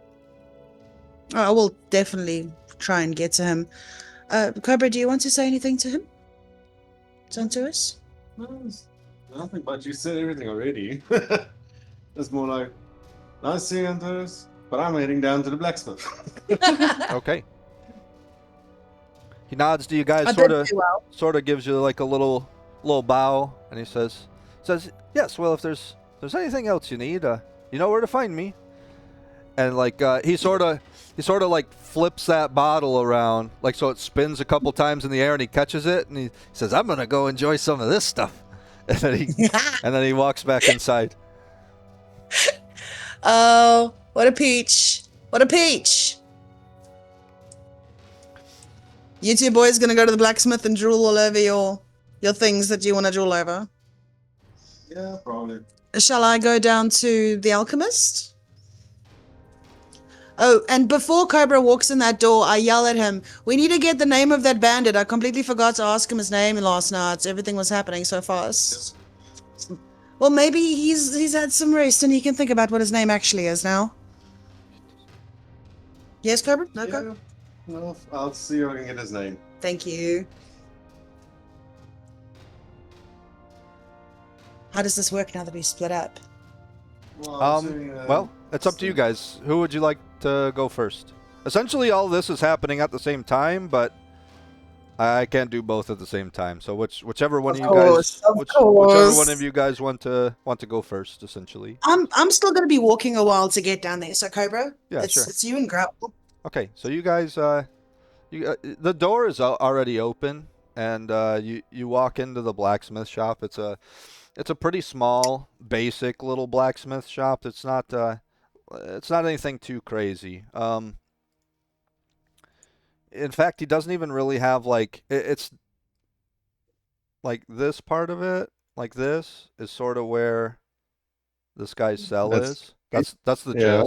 jail cell. And so he's like, it's got like straw and hay and stuff down there and stuff, and they've sort of made him like a little makeshift, they took like kind of like raked some of that hay and stuff over to one side and rolled like a bedroll out on there and stuff. He has a little place to like sleep and stuff. There's like a, they don't really have a bathroom, so there's like a pot in the corner that he can like pee in and stuff. Like they have to like escort him if he has to do any other bathroom stuff. Like they have to get guards and stuff, and they take him to. He doesn't have the manacles on anymore since he's in the jail cell and stuff. Like he's just kind of sitting on his like bedroll, like legs crossed, and he's got like a little like metal plate and like a wooden like spoon, and he's kind of like eating some breakfast and stuff. Like they give him some food and things. Like they're humane to him and stuff. They're not like whipping him and beating him and shit like that. They're feeding him and stuff, and like he's sort of just waiting for this armored like cadre of guards to like come down and pick him up. And you see the blacksmith is like just finishing up like a round of like just like nails and things like that, small things to help like improve people's houses and things like that. He's looking at like the metal parts on like a wagon wheel and stuff, or like some of the carts and things that would be taken up to like Dunsbury. Kind of similar architecture and like craftsmanship of like some of the wagons and things that you seen when you guys like hitched a ride over to Dunsbury and stuff. That little like caravan that you guys were on and stuff. He's like just crafting nails and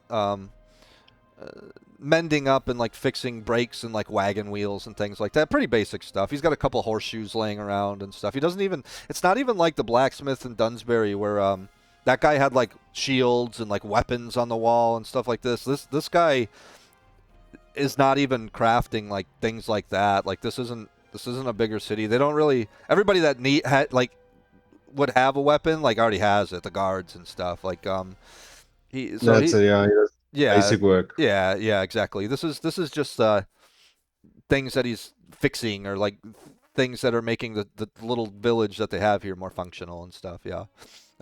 That's it. He makes cups and pots and pans for the tavern and stuff when their cookware gets worn out and stuff like that. It's very basic things, forks and spoons and stuff like that. Just functional things for the village and stuff. He's if they didn't have him, like they'd be in maybe a bad spot. He's more of just like fixing things than he is actually like crafting weapons and armor and stuff like that. They don't really have a purpose for that here. So he's just making sure everybody's like cookware is good, making sure people have like proper nails if they need to redo their roof or something like that for their house and things like that.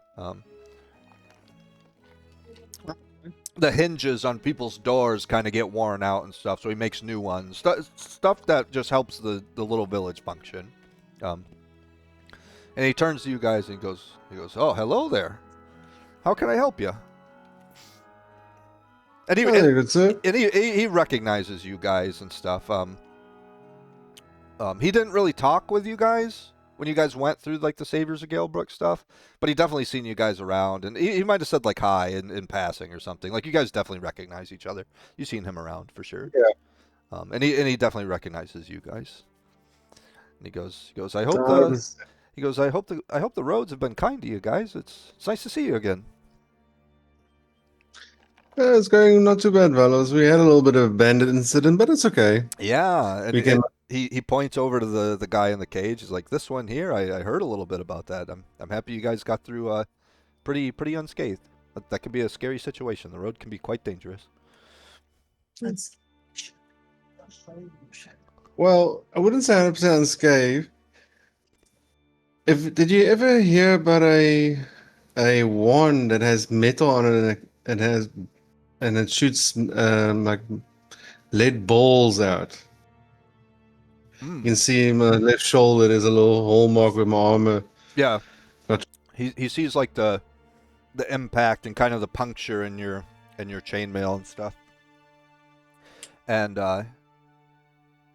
he's looking at it and he's kind of looking and he's like, "No, this sounds pretty foreign to me. Do you have the item? Maybe I could take a look at it.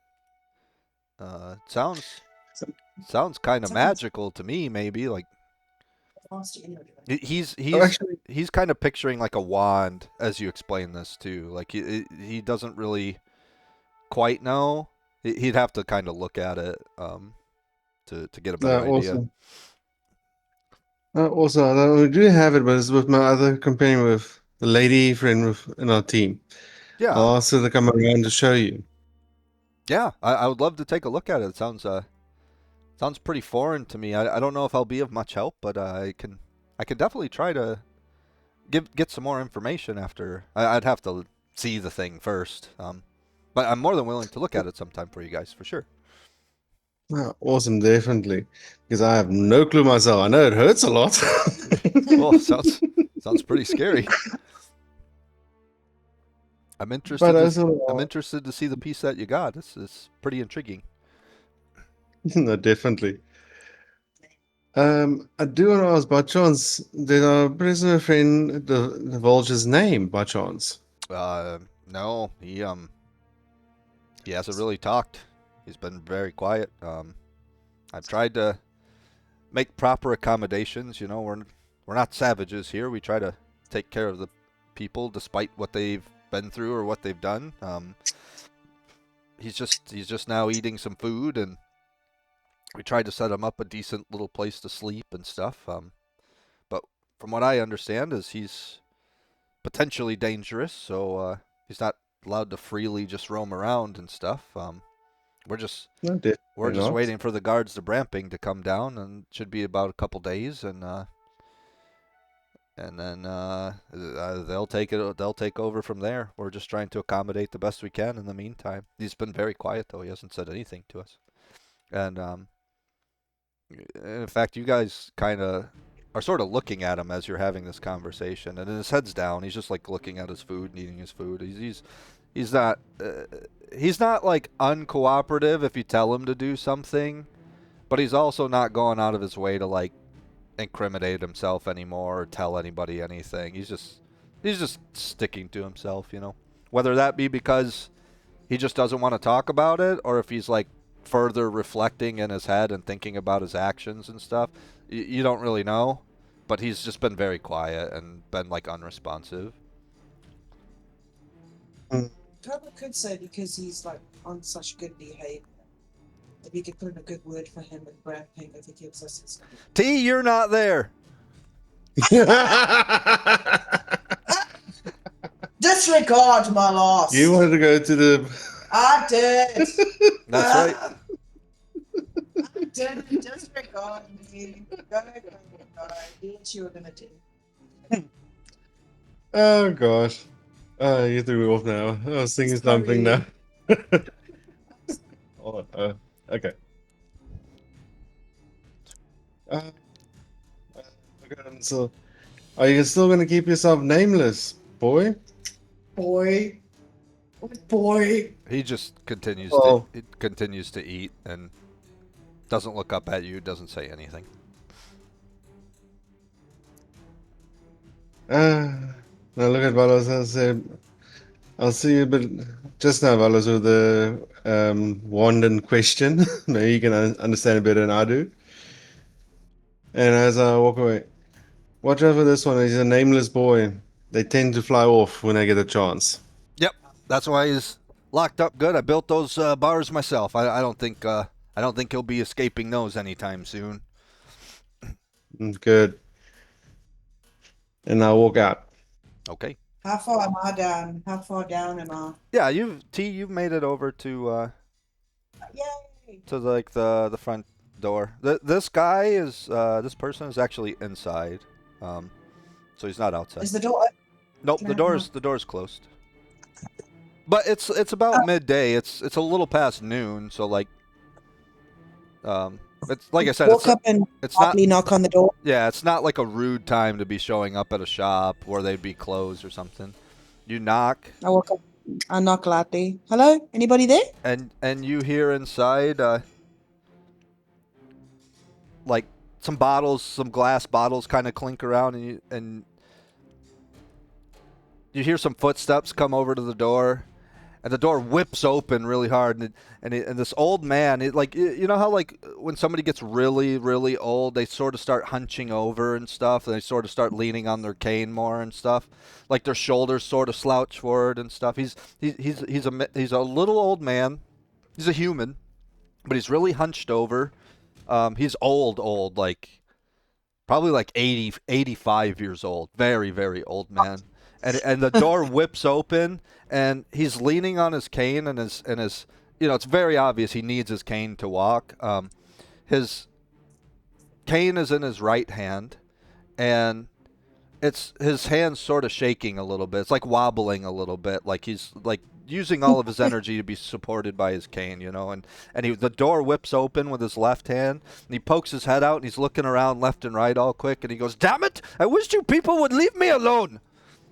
Oh, I'm so sorry. And Hi. and he looks Hello. at you, and like his face like softens up. Like he had like a really angry eyebrows when he said that and stuff, and his eyebrows like soften up, and he smiles at you, and he goes, "Oh, I'm sorry, my dear." He said, "I thought it was my niece again. She always pesters me to take my medicine."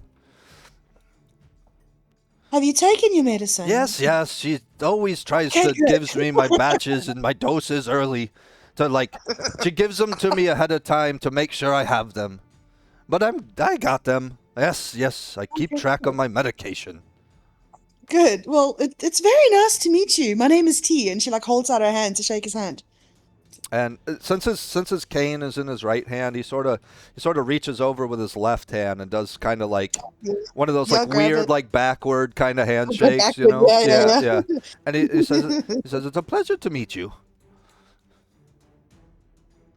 And then he goes, "Wait a minute. I remember you." You do? He was the guy that was coming to sort of check in on you guys when you guys were unconscious in Anturus's house. When you guys were like in a coma after Gravel rescued you guys, and you guys were unconscious in Anturus's house in the beds and stuff, and like resting and things. He is effectively the town like sort of little healer guy, and he was coming in and checking on you when you guys were unconscious. You guys didn't know that, right? Yeah, but like he says yes, I helped tend to your wounds and make sure you were okay when you guys were sleeping. What, if you don't mind me asking, what did our wounds entail? How were we hurt? Were we physically injured? Yeah, a couple scrapes and scratches and things. Nothing too serious. I put a couple of minor bandages on you. It's nothing really that a couple healing potions didn't fix. I see. He's not really like a cleric or like magical divine like healer. He's more like an alchemist, and he understands like he understands like herbal supplements. He understands like healing potions and stuff. He understands the physical body, the Yeah. physiological part. Yeah, that makes 100% sense. Okay, so what I'm actually here for, I'd really like to buy something that would help me with my intolerance of alcohol. Would you have anything that I could possibly purchase? He just looks at you, and he just starts laughing. He goes, like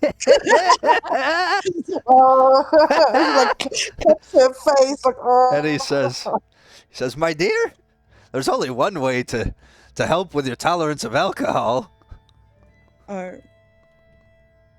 This would be? You need to get used to drinking it." Oh, no. No. Alcohol is inherently poisonous, yes. Could I not maybe take a poison resistance potion? Might help me?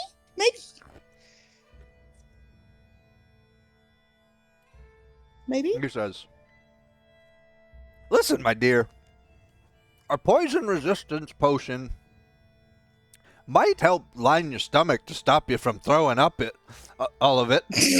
But it ain't gonna stop you from getting drunk, dear.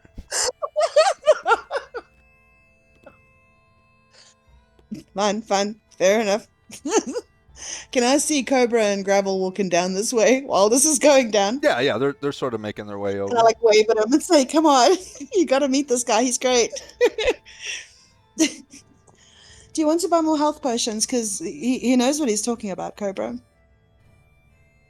I say as I stand to the side. As they walk up, as both of them walk up, and they're seeing you in this interaction with him, and you sort of stand over the side. He gets these like furrowed, angry eyebrows again, and he points at Cobra and Gravel. He says, "You two, are you friends with my niece? Or are you with her? Because I ain't got time for more medicines." Oh, I love him. Old man, if I was here to give you medicine, you're definitely gonna take it. But I'm not giving you medicine. Cobra. He puts his left hand up in like a little like fisticuff, like little like put up his dukes with one hand, and he says, I try you to take me." Cobra chuckles over. And like you could see he's like very frail, he's super old. His like him just clenching his left fist makes his like hand kind of tremble and shake a little bit and stuff. Like he's probably got a strength of like 6 or something, but he's just like piss and vinegar old man, you know what I mean? Like he's just got like a mouth on him. Well, I look at Cobra and I look at Gravel and I say, "Hey, wait, you never did give me your name, old man." Well, a lot of the folks around here just call me Gramps, but Gramps, that's perfect. But my name is Zimmus. Zimmus, it's nice to meet you, Gramps. Which would you prefer me call you? I don't care. Fair enough. Oh, okay. Well, if you want to buy health potions, Cobra, this is the place you're gonna buy it before we get up to Bramping. You haven't used any from the last time, I don't think. So you probably still have. I think it was 2. I think you 2 guys of the are all completely fresh on your potions. I don't think anybody used a single one at all. Yeah. I mean, it's nice to have extra. And you guys did buy a few in Dunsbury and stuff from Wario and things. Is there any way I can browse his wares if he has anything special or fancy? Yes, Or does it come just in, have- come in. And like he Woo! kind of like he turns around to like walk inside farther, but like he like sort of Stay before with he that. turned to walk in, he like waves you in and stuff, and then he turns around and walks in and stuff. And it's a small little shop. Same kind of setup. It's got like a little sort of like desk area, you know, like a little almost like a bar is, right? Like a long like desk and stuff. And he goes around that side of it. And as you look around, you see similar to like the what was the item called in Valheim? Was it the spice rack or whatever, where it's got like all the herbs hanging from it and stuff? Like he's got all kinds of different herbs and stuff in here. Different mushrooms, different flowers, different like alchemical powders and stuff. He's definitely just like an alchemist guy. He understands like herbal remedies and potions and stuff like that. He just has all different kinds of flowers and vines and seaweeds and just all kinds of different stuff in here. It smells heavily of like incense in here, probably like a sage kind of smell. And there's a little bit of different smokes in the air. Not so much from him brewing potions, but he has like incense burning and stuff.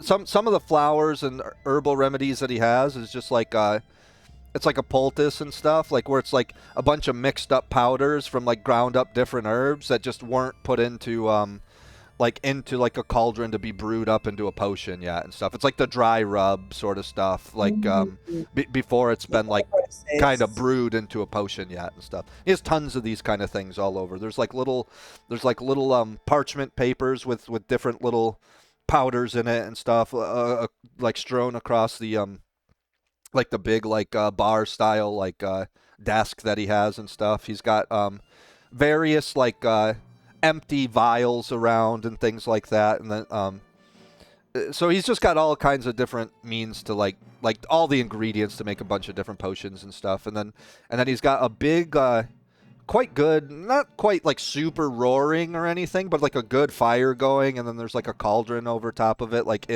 inside the fireplace.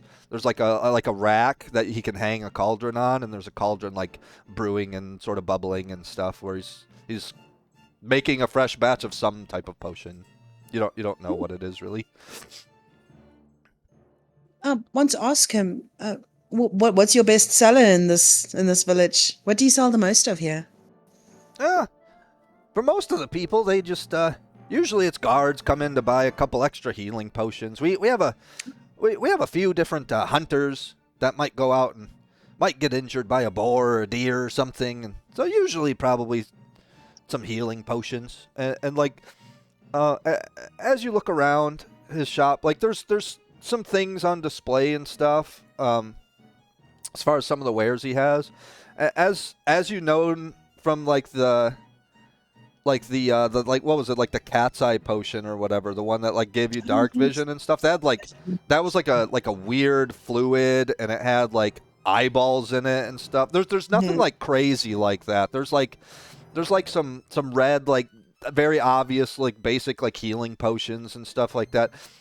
His potions don't look like really crazy, like they have eyeballs in it or worms in it or any weird ingredient in there or something. Like you don't see anything that's like some liquid that's like shining or glowing or anything crazy like that. Like nothing catches your eye as anything like super crazy. Is he selling any kind of candy? You don't see anything, but you could ask him about it. So, Gramps, I have these amazing saltwater taffies that I bought in Dunsbury. And she takes like 2 of them and she puts them on the counter in front of him. And she says, go ahead, try one. I mean, they don't seem fancy to me, but I think they're delicious. He scoops one up, and he like, it's kind of in, what are those candies?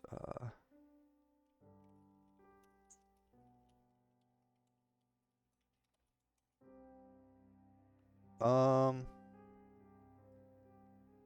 you want one? Oh, do you want me to minus one because you picked one up?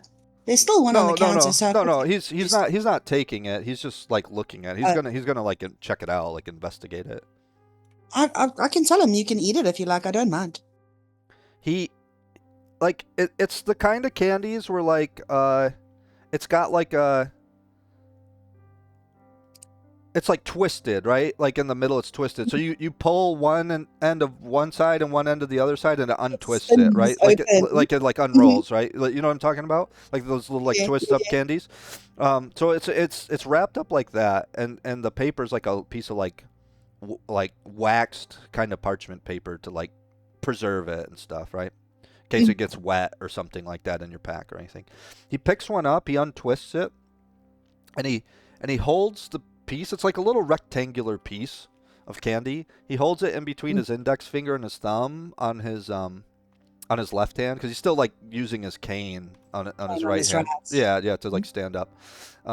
He picks it up and he like looks over at a light source, like a lantern on the wall, and he like closes his left eye and he's like squinting with his right eye, looking at it, and he's like investigating what it is. Oh. And he takes it and he puts it back in the wrapper and wraps it back up, and he slides both of them back to you and he says, "No thanks, not tired." Oh, thank you very much. Thank you. That helps me a lot. Not tired. He's not tired. She like smiles to herself as she scoops it and puts it back in her bags. Cobra, is there anything that you'd like to take or buy from here? Otherwise, you said we need to go back to the blacksmith for some reason. That's all I heard. Is there anything else you want to say to him, or no? I would like to thank him for his time. He just nods his head and smiles at you guys. He says, "Of course, anytime." I'm going to pass the mic to you. All right. Well, I want to ask him, do you sell any greater health potions? Let's see what he has. Let me look something up real quick.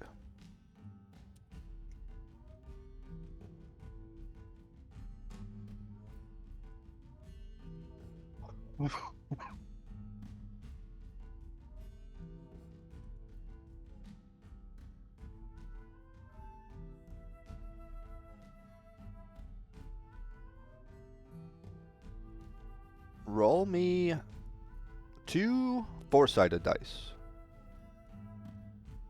2 4-sided. You got this cover, you Yeah. need it. Okay. A 1 and a 2. Oh my god. Okay. So he has 1 common healing potion and 2 greater healing potions. Ooh. Both if you want.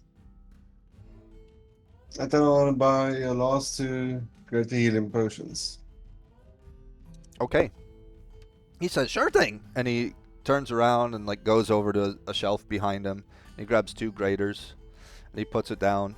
And because you guys helped save his city, he's actually going to give you a discount on these. They're normally 100 gold a piece for graters. He's going to give it to you for 60 gold a piece. So he says, I greatly appreciate what you did for my niece, protecting her and protecting this village.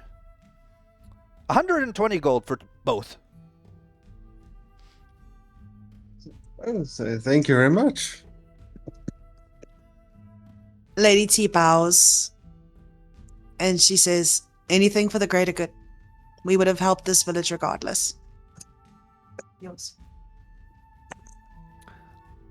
And he like nods to both of you and he says, yes, well, words are just words, and you guys acted, and you potentially saved a lot of innocent lives here. So I greatly appreciate it. It's less work I gotta do.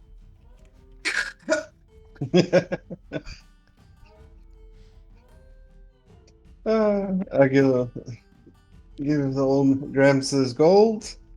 Yep. Grab my potions.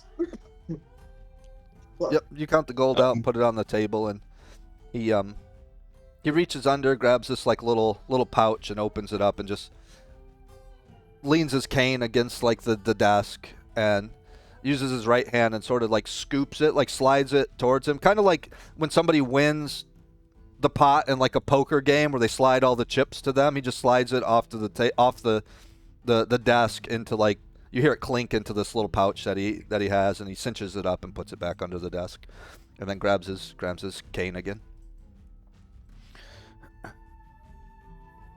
And then Awesome. he looks at you and he nods to you and he says, "Pleasure doing business." Mm. I don't think we should tell them about the visions. No. That'll scare the pants off them. You said we needed to go to the blacksmith. Can we bid farewell? Is there Yes. anything else, Cobra? I'm good. You good? I'm good. Oh, before I go, No, you're not. Gramps, you wouldn't have any. Well, you wouldn't have any kind of dog biscuits, would you? He's like, he's kind of confused by the question. He says, well, I'm an alchemist. I make potions. If you want something to feed your dog, go to the bar. Beautiful. Thank you. And we bid farewell. We bid farewell. And he sort of waves and he says, "Thanks, come again." Gravel just wants to go. Yeah, Gravel didn't even go inside. He just stayed outside. It was just kind of Yeah, I was like, whistling to himself and stuff. Like, he's just kind of not wanting to mingle with the folks and stuff. Like, he knows them. He's seen that guy too. Like, he's familiar with these people. They're civil enough to him, but you get the sense that when he came to Galebrook, before he came and found you guys, he didn't do a whole lot of talking to these people. He doesn't have quite the rapport you guys have with these people. It's not that they don't dislike him or not trust him or anything. He wasn't really hanging out in town and didn't really know much about all the like exploitive stuff the goblins were doing. Like you guys have kind of, well, I guess T has. Cobra, they didn't know you as much until after you came back, because like you appeared as T was traveling to the cave, but Yeah. after you came back, you were unconscious like she was, and they tended to your guys' wounds and took care of you and stuff. And so like yeah, so like you and T have a much better rapport with these people than Gravel does. It's not that they dislike him or anything; they just don't know him as much as, and hasn't like he didn't spend as much time talking to Anturus, the village elder, as like you guys did and stuff. So there's Yeah. that. Okay, I'd like to have a few words with Cobra while this is all happening.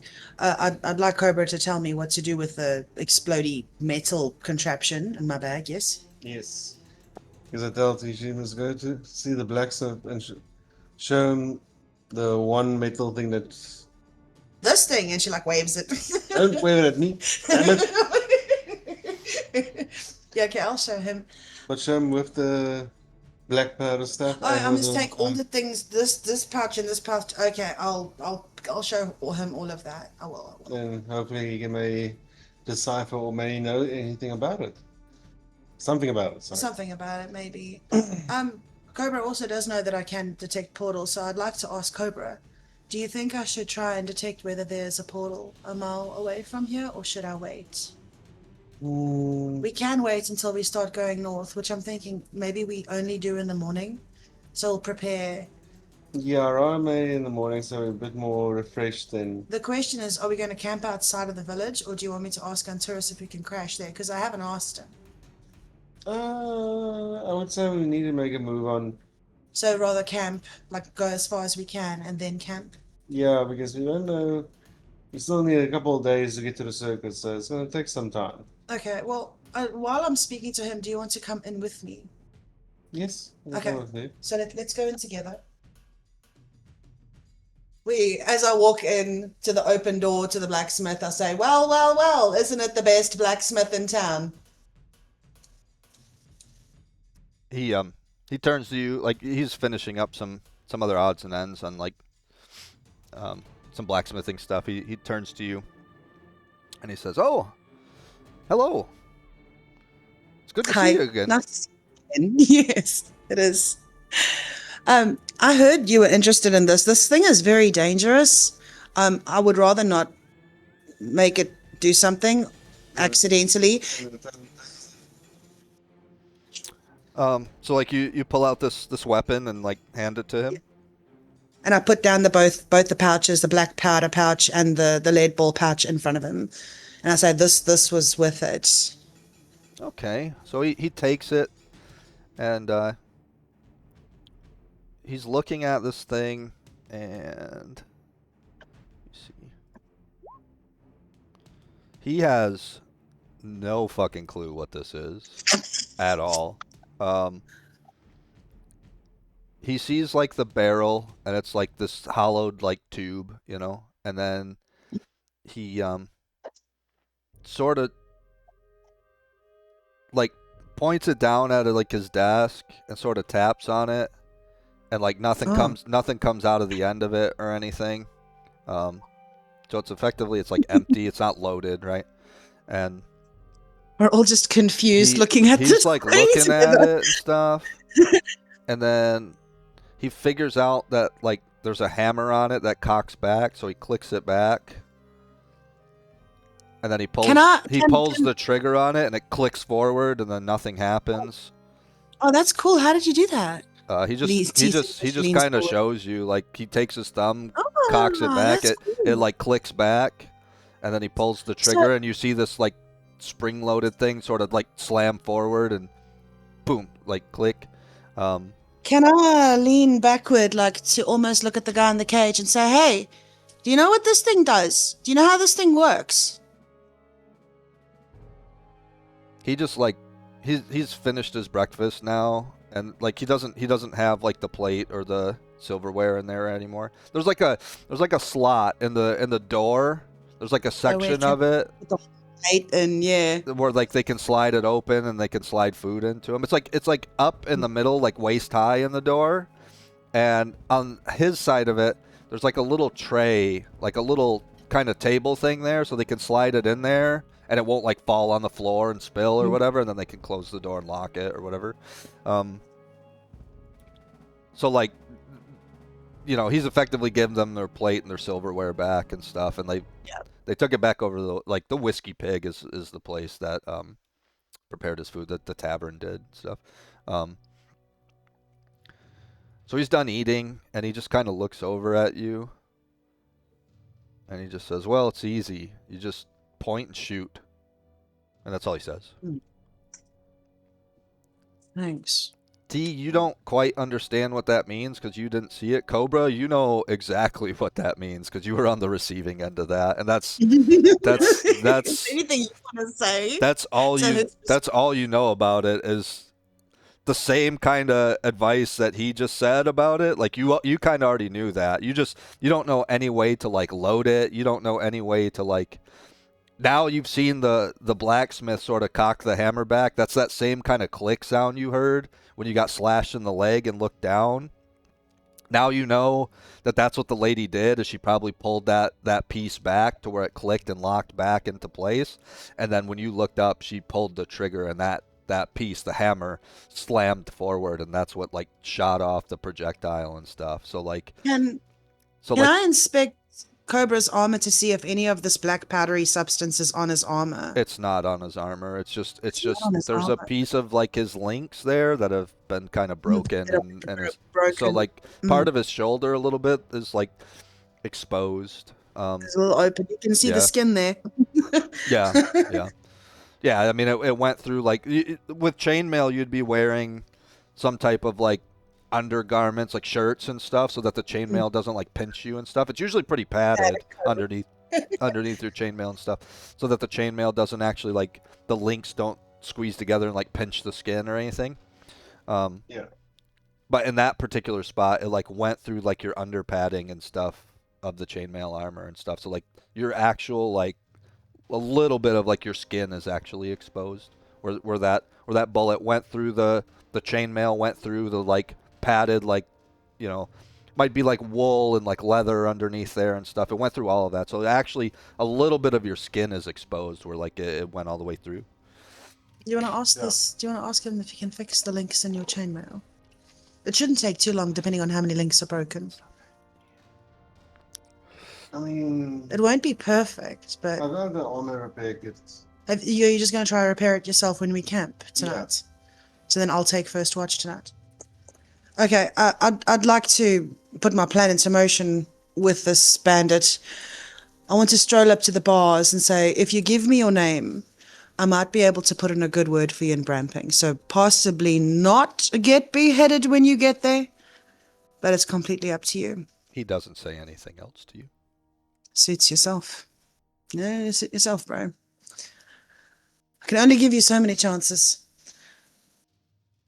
Cobra, do you want to go to the tavern? I want to get some food for my hound. Yes. Is there anything else you want to speak to with this blacksmith before we leave? Because we'll have to go. I'll tell her we'll have to go to a different blacksmith, or I don't know, somebody who specializes in metal wands. Yeah, like he's completely stumped, and you know, he has like a big long mustache, and he strokes one side of it, and he's sort of twiddling with like the right side of his mustache and stuff, and he's like, sorry friends, I wish I could help you more. I've never seen anything like that. And well, it's all about discovery, and hey, now you've seen it, so you might not know what it is. You know what it looks like. True. And he looks at you, Cobra, and he's like, can you say this thing exploded and shot you? Pretty much exactly like that. I didn't see it work. A big bang and flash of light and smoke, and then I felt like a burning pain where it hit me in the shoulder. He just has this like complete look of like stumped confusion, like he has no clue what this thing is at all, man. He inspects he goes over to the two pouches, and the first one he opens is like the lead balls and stuff. And he picks, like, he kind of goes through it. He grabs a couple of them out and he starts looking at them and stuff to see if there's anything crazy with these and stuff. And he like looks at these, he looks at you guys, looks back at these things, and he puts them back into the pouch and he says, well, those look like sling bullets. Those look pretty common. And in fact, you could probably use those in a sling if you guys had one for like I said, like it's a long strip of leather, and in the middle is like almost like the part of a slingshot where it's a little thicker and stuff where you put the ammunition, but then it's like these two like leather like strings really, and then like you swing it above your head, swing it around a bunch, and you let one end go, and so like it shoots a bullet, you know, like you do it by hand, right? So like it looks like sling bullets to him. And then he goes into the other pouch. He says, A metal slingshot is not something I thought I'd be writing in my notes today. yeah, but I mean, it's not a slingshot though. Like, but like, well, Lady T would like pick it up and be like, "A metal slingshot," you say? Yeah, but she says. I mean, but it looks completely different. It doesn't look like a metal slingshot at all. Like it's not like a piece of metal that's forked with like a thing in between it, like a normal slingshot is. Like it's like this. Yeah, let me find a picture.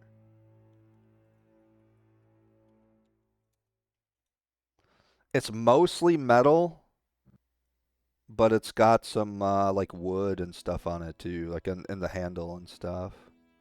It's something like this. Here, I'll do a note for you guys so you guys can really get a good idea of what this looks like. Because this looks like very, very, very far off from like a slingshot or something. Hang on real quick. It was a flintlock pistol, but yeah. Yep. I'm just staying in character, don't mind me. Oh, you're good. It looks like that. Oh, it's pretty. Yeah, like it's got engravings in the wood and stuff like that. Like it just looks like this. The closest thing you can associate this with is like a wand because of the barrel end, right? It's like this hollowed like tube. Yeah. Shot wand is also something. But I mean, it doesn't look like a wand really either because it's like metal and stuff. Yeah. A lot of wands are like a lot of times when you see a wand, they're much longer. They don't have like a curved handle like that. Usually it's just like a straight long like stick, and it's usually made out of like wood or like or some type of like mineral. You know, it might be carved out of like obsidian or ruby or something. It could quite possibly have gems in it. They usually like glow and stuff, you know. Like the closest thing you can relate this to is some weird ass kind of fucking wand that you've never seen before. Fun. Thank you for your time. I really appreciate it. And he just still has this like, or so he's going through the second pouch, and he's looking through there. And he sort of scoops some of it up in his hand, and it's like it's black granules that are kind of like coarse sand a little bit, you know, like it's not that really fine like powder sand. It's kind of coarse, like you can see each little grain of it and stuff visibly by the eye and stuff. Like if you sat it down, if you sat some of it on his desk. With your finger, you could separate each granule out. You know, it's big enough to like be able to separate, but still pretty fine. Like it's small, right? And effectively, like you know, like in a real life situation, there's X amount of grains of black powder you put into the gun before you put the projectile in there, and you pack it down and stuff. Like there's a pretty specific science to how many grains of powder go behind each projectile. Like even modern day now in a bullet, like the powder is just inside a bullet like casing now, right? Like there's a casing, there's a primer on the back of it where something like this flintlock pistol, that hammer that is striking down is causing a spark that's igniting the black powder. And that's it's sort of like like explodes or like combusts, and that's what expends the like propulsion for the projectile, right? That same kind of thing happens now if you shoot like in real life, like if you shoot a 9mm pistol or if you shoot an AK or something. All of that same mechanics usually like happens. It just happens inside the bullet casing now on a modern day gun. So like it's still the same kind of process, just instead of a lead ball where you're packing the powder, it's like a cartridge now, right? Like it's its own kind of thing in modern day bullets. So he just has no clue what this is. He's never seen black powder either, so like he doesn't, he sort of sniffs it to try and get like a scent of it or something. He doesn't. It has a pretty pungent kind of smell to it. It's got a distinct smell to it. He doesn't recognize the smell. He doesn't recognize what type of mineral this is, or if it's a mineral. It could be some shavings of a metal or something. He doesn't really know. He's never seen this before, so he doesn't know about the gun. He doesn't know about the black powder, but he definitely said the projectile is like something he recognizes. Like it looks like bullets for a sling almost. You need to talk to Lady T. Then talk to Lady T. I lean over. I see a couple granules on the desk still. I pick it up. Yeah. I put them in my fingers and I like Rub it. rub it. And I feel this. It's very rough. And Yeah. suddenly something ignites. Nope. How hot need are you rubbing granules right now? Wow. Even if you rub it pretty hard, like you could spend probably 15 minutes like really rubbing this stuff together, and it would heat up in your hand, but it wouldn't ignite. It needs a spark to ignite. Okay. Hold on. Well, Lady T sees Cobra doing this. She picks up the metal wand slingshot and she looks at the hammer again and she pulls it back the way that she saw the blacksmith do, and she lets it go and she looks at him and it's like, hit it with. So she's like, why don't you hit it with something? So have you got a hammer? He's a blacksmith. There must be a hammer. Why don't you just hit it with a hammer? Those little granules that are on the table, instead of like, smushing it between your fingers, because the gun, I mean, look at the wand. It's got like a thing and it comes down and it's got a little thing on the end that's making it. He goes and gets a hammer and he looks back at you and he's like, what would you like me to do? Well, just like take these two granules and like lightly tap it with your hammer. Okay, so he takes his finger and he kind of separates a few pieces, and with the back like bottom edge of his like hand, like the side where you'd like karate chop somebody, he puts it in between the two pieces and the rest that's sort of on the table, and he slides the rest of it away, and he bangs the two pieces with a hammer and it doesn't do anything. Okay, cool. So it's not impact sensitive.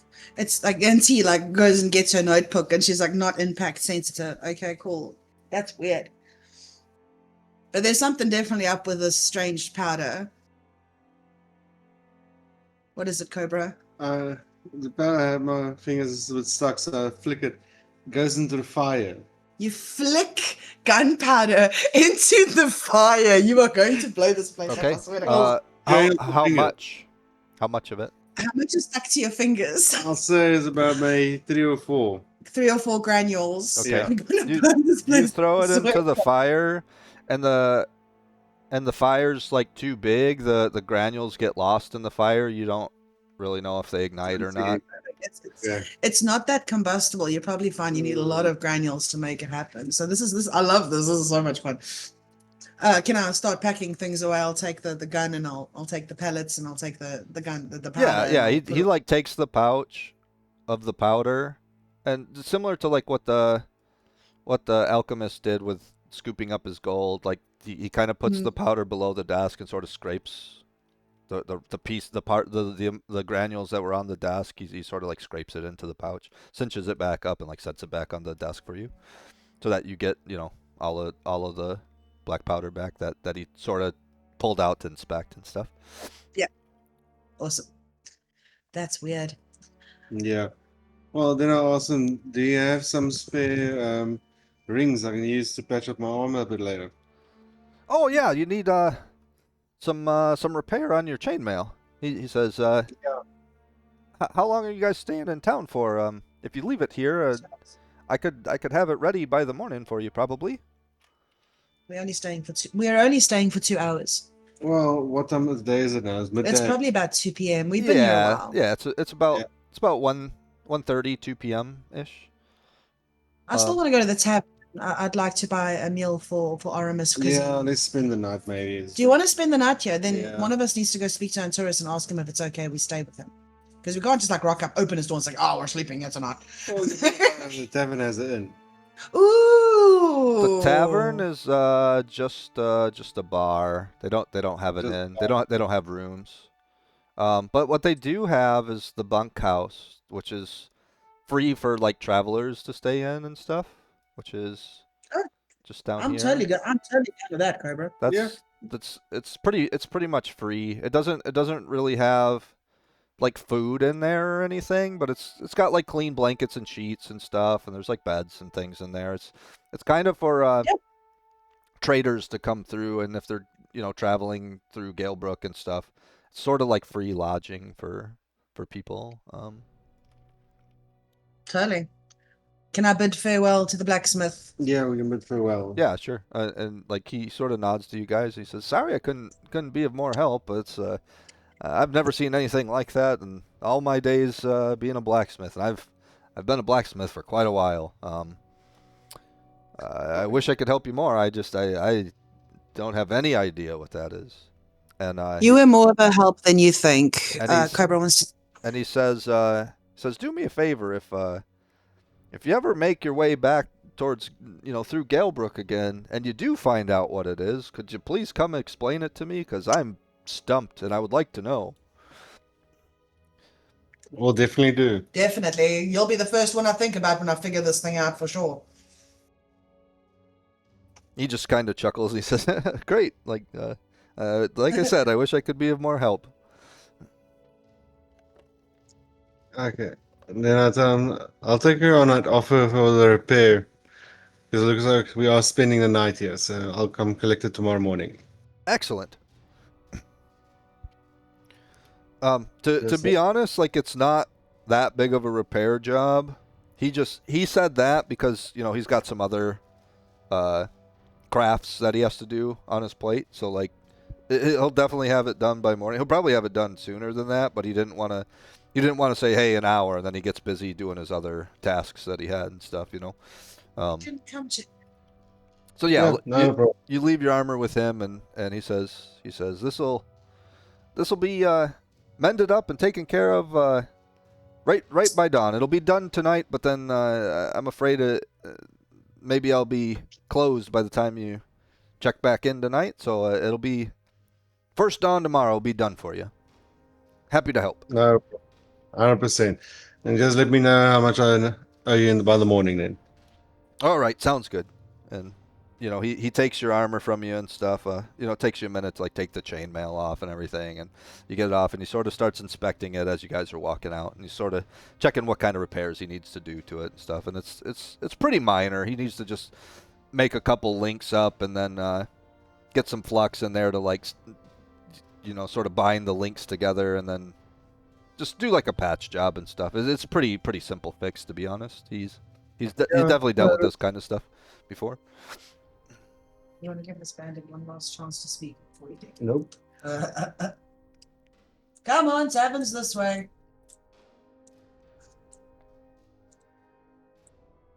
Here we go, gravel. Ah! Lady T sees this man in front of the door and like waves nervously at him. Hello.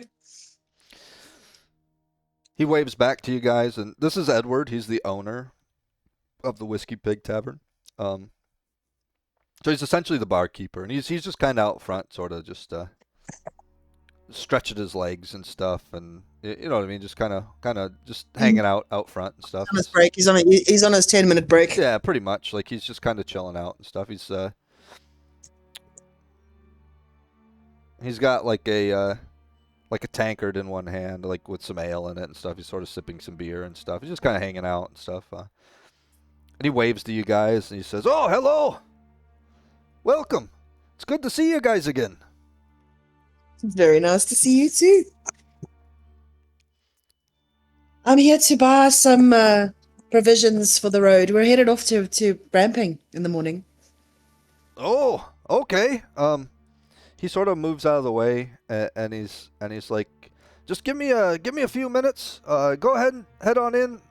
Make yourself comfortable, and I'll be right with you. Thank you. But And he sort of opens the door and like kind of ushers you guys in and stuff. Yeah. And then you guys come in and you see a blonde-haired girl in here, Gwen. She's sort of like a waitress, like a barmaid and stuff. She smiles to you guys and she kind of just like opens her arms up and kind of says like, you know, kind of points around the room and she says, make yourself comfortable, whatever seat you guys might want. You know, and it's a small little tavern. It's nothing special. It's got a few different tables around and stuff, and nothing crazy. You know, it's a very very small bar. This is a small village and stuff. Like I said, it's one story. In the back, there's like a little kitchen. They have their own, like, as you can see on the map, like their own hogs out back and stuff. You know, it's mainly for like butchering and stuff to serve food and things like that. And he's the chef. Like you can't see into the kitchen; it's like a separate room. But the chef is actually out back, like tending to the hogs and things like that. I thank her. And are we just going to sit at a table? Would you like to eat here, Cobra? Yeah, let's eat yes, man. I look over at her and I say, it's nice to see you. My name is T. I am looking for a fresh cut of meat for my hound, if you have one. And we will... Yep. When she says that, or when you say that, she kind of walks towards the back. Not into the kitchen, but like towards like the door to the kitchen. And you just hear her yell, "Patrons in!" And she comes back over to you guys. And she says, "Sorry about that." And then you hear a door in the back somewhere open and close. And essentially she was letting the cook know that there's people here. And so you just hear a door, like from the outside is what it is. It's the back door from the outside where he comes into the kitchen. And then she's like, what would you guys like to have? You know, she's essentially just doing her job, trying to take your order and stuff.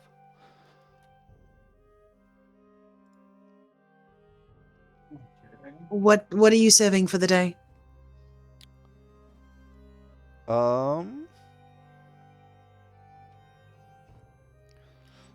She says we've got a new brown ale on stock that we just got imported from up in Bramping. It's a well-known ale from up there.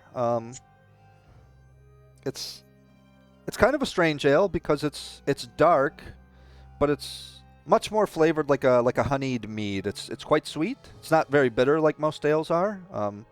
It's very popular up in Bramping. We just got some of that. We got she's like, we have about 4 casks of that. It's been kind of the seller, but like the popular seller of the week here.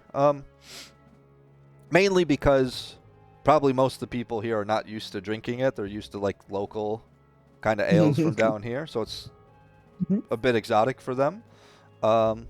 We have pork, of course, pork chops that are honey glazed and braised and sort of diced up into cubes after they're cooked, and then they're put over a light potato curry. Ooh, that sounds lovely. Are you going to have this curry, Cobra? Right. Have the curry. And for orders, just get the meat cubes cooked and everything and You do the order. cook out the curry. Go, Cobra, you order. Okay, so I would like a curry as well. Let's get a curry for Gravel while we're here too. yeah, I think he'd be interested in like eating and trying it and stuff. So she says, okay, 3 curries. Would any of you like the ale? Yeah, give us those 3 ales. 3 ales, 3 curries. No alcohol for me. No alcohol. That's fine. No alcohol for me. No. You'll be I'm fine. gonna sit on it and just leave it there. We're gonna pay for it. I'm not gonna drink it. Okay, so what do you have? So she kind of looks back and forth to you guys. So she's like, "Is that 3 ales or 2 ales then?" 2 ales, and do you have any kind of fruit juice available? Water? We definitely have water. I'll have water, Not please. so much in the way of juices. We have water from the well in the middle of town. It's very fresh, and we have some milk.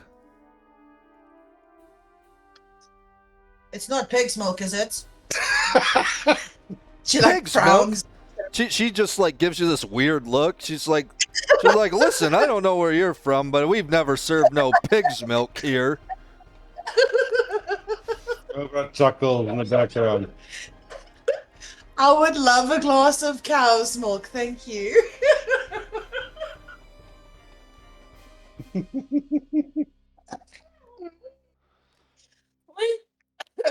She sort of just shakes her head back and forth and mutters under her breath, "Geez, where are these crazies from?" Like,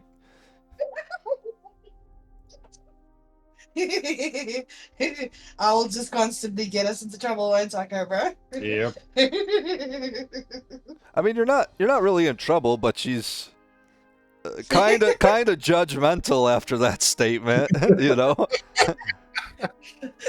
It's like, what the hell? Yeah, She said she's she had pigs. She didn't say she had cows. So what else are you milking around here? she raises an Yeah. eyebrow as you say that, and she says, we get our milk imported here from a local dairy farm up the ways yonder, and those cows up there are strictly dairy cows, not for butchering. Cheese? Do you have any kind of cheese that I could possibly buy for the road going up to Bramping? She looks at you guys and she's like, I'll have to check. I'm not Oh, quite thank sure. you. It's not a very popular choice amongst the locals here, so I don't know if we have much left. We did have some. I don't know if we have any left. I would have to check for you guys. But I could do that. So cheese holds really well. So Mhm, I would sure. suspect.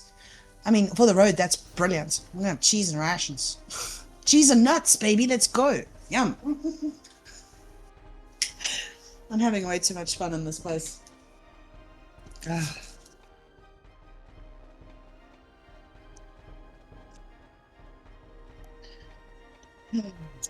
What's the plan, Cobra? Okay, so she says 3 curries, 2 ales, a water, and potentially some cheese. And she looks at Milk. you, T. She looks at you, T, and she says, "Yes, from a cow." Yay! Lady T openly celebrates. And she's pretty, not really rude, but like she was pretty sarcastic about that comment. Like one of those, like, of course it's from a cow. Lady T mutters, thank God. I'm assuming bartender's just seeing Cobra, his shoulders like moving a little bit, like holding in his Yeah, chuckle. the bartender has like made his way in from outside as you guys were going through this like interaction, and he's just kind of like has a cloth and he's like rubbing down glasses and stuff, but like he's kind of like side-eyeing you guys when you're asking about like pig milk and stuff. Like he's kind of like, he hasn't said anything. You heard him like kind of snort when you said that. He was like like he didn't expect that question at all. And like you know, a lot of people during this time period in this area, like they drink like beer a lot with their food and stuff. So like Hey, not everybody drinks, so it's not uncommon for people to get water or milk or something. He just did not expect like fucking pig's milk as a question, you know? Like There was not a sort of conversation he would hear today. yeah, exactly. Like that was not expected at all. So it definitely like caught him off guard. He's kind of in one of those like what the hell kind of looks on Lady his T face as well. starts her blood rage. No, it's more like he thinks of it as a, can you move? No. he sort of had a similar look that Gwen had. Like, where the hell are these people from? Like, what the hell?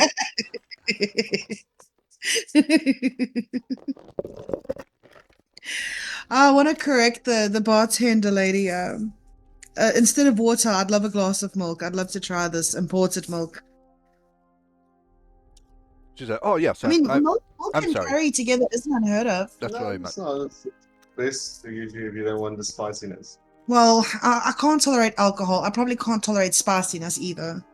This is a mild spiced curry, so it's not super spicy. And in fact, a lot of curries do use milk in the recipe for curry. Ooh, So yes. Biryani is one. it helps, Biryani, huh? it usually like helps thicken the sauce up and stuff. A lot of curries use like cubed, sort of like fried up, like pan fried, like crispy potatoes. They crisp them up and stuff, and then they use like a coconut milk and stuff to like thicken up the sauce and things, and can make it kind of sweet even. They're not using coconut milk, but like regular milk is also used in a lot of curries and stuff too. Good substitute. So yeah. For strictly dairy cows, depending on the breed of cow, you could also get a very sweet milk. Yeah, sure. So it Yeah. works out. It totally checks out in my brain. Yeah, I mean it could for sure. Yeah. So she kind of disappears into the kitchen. And you sort of hear her as the door opens and she's walking into the kitchen. She kind of maybe says it a little too loud. She's like, you'll never guess what I just heard. And she starts walking into the bar or into the kitchen to like talk to the cook. Just totally telling him about you guys asking about fucking pig's milk. Like you get the sense like they're kind of shit talking you in the back room a little bit. Like, It's more like hearing shit saying it both start laughing. yeah. Oh. Yeah. So she goes back there. She puts the order in. The bartender heard you guys talk about 2 ales and stuff, so he starts pouring a couple cups of this ale, and he brings it over to you guys, and sets the ales down, sets the glass of milk down for you, T, and he's like, oh, thank you guys, I appreciate you visiting the establishment, and if there's anything else that I can help you with, don't hesitate to ask, and enjoy your drinks. And he goes back over to the bar. One more thing. Because we all forgot about this. We have a portion of just braised pork pieces for our 4-legged friend here. If we can get a piece, Yeah. if we can get a piece that's not cut up, that'll also work because the longer he can chew on it, the better. Otherwise, he's just gonna swallow it whole. And Gwen comes out. Gwen comes out, and the bartender says, "Hey, Gwen," and she walks over to him, and he sort of whispers to her or whatever, like not really whispering, but he's not like overly being loud. He's essentially like telling them like you wanted some stuff for the dog as well. Yeah. She says, "Oh, yep." She she nods to him and stuff. Says, "Yeah, okay." And then she walks over to you guys and she's like, some provisions for our 4-legged friend here as well. Yes. Okay, and Thank you. He sounds like. Oh, he was such a good boy.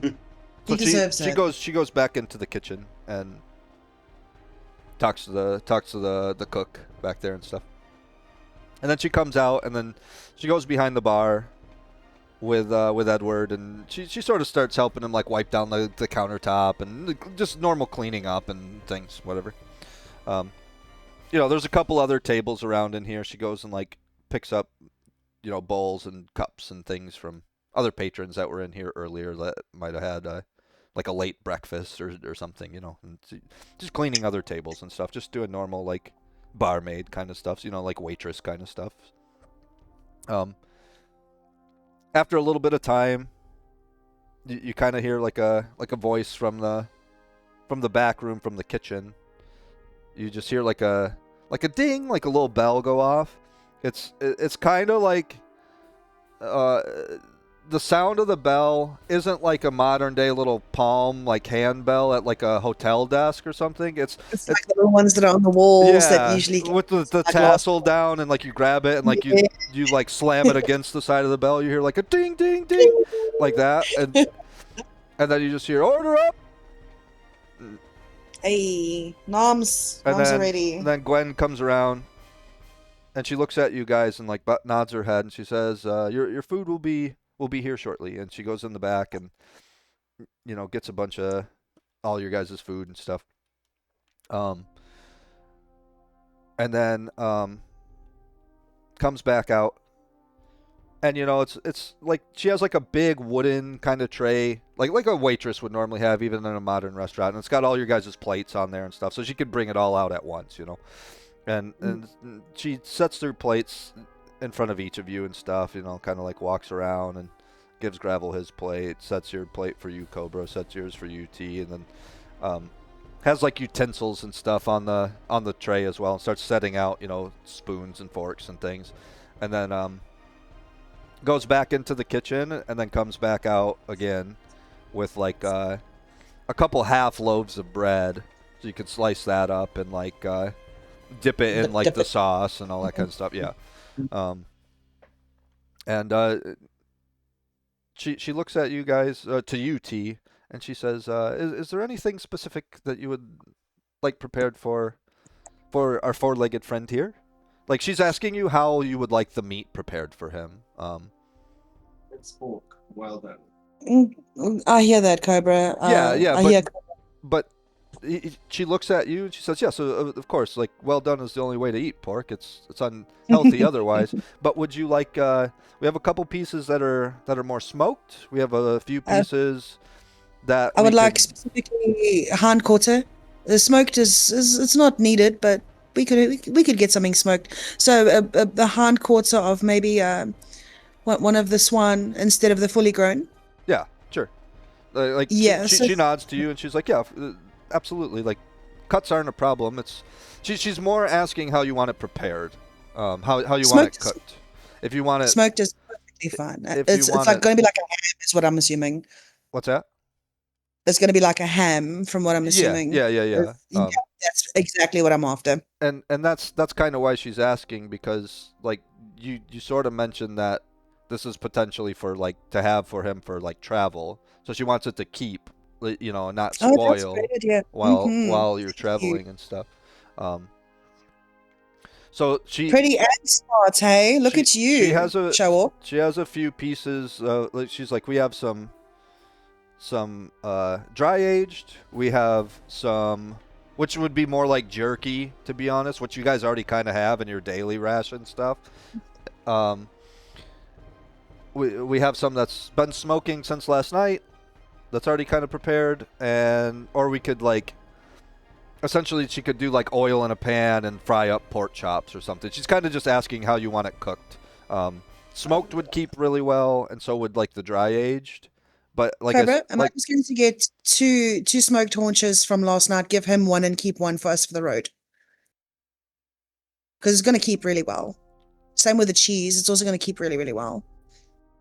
Yep, and they ended up having when you mentioned the cheese, as you're asking like Cobra about this and stuff, she looks at you and she says, "Actually, we have a few good sized chunks of dry aged cheddar still." Cheddar, oh, that's lovely. I definitely take do they sell in wheels? How do you sell it? It's like sections of a wheel. Section so it's like okay, that's so nice. It's like almost like how you cut like a piece of pie, right? Like slices out of a cheese wheel. She has a couple slices of that left. That'll be perfect. And then I'll probably take two of those haunches. One of them will be given to Aramis now, to the hound now. So we can eat now, and then one will be like preserved and stuff. Yeah. Okay. Yeah. Saved. Yeah. Okay. Perfect. She says very well. Thank you so much. I appreciate it. I didn't even know you smoked here. Yep. We it's not on the map, but they actually have like a smoker. That's it would probably Beautiful. It would probably be right outside the fence. Like over here? Yep. Or yep. Like right there. Yeah. Yeah. I was just getting ready to draw it in. They'd have like a little kind of hut that they have built, like a little like smokehouse. Yeah. Mm-hmm. A smokehouse. Yeah. Totally see that. Beautiful. Edward, the bartender and owner and proprietor of this establishment, sort of starts laughing, and he says, "We can't call it the Whiskey Pig if we can't smoke pork, can we?"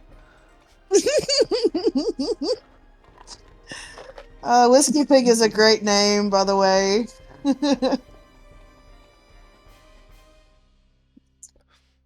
And we're eating, yeah, Cobra? Yep. So she says, "Very good. I'll get the rest of this order prepared for you." And she goes back into the kitchen, and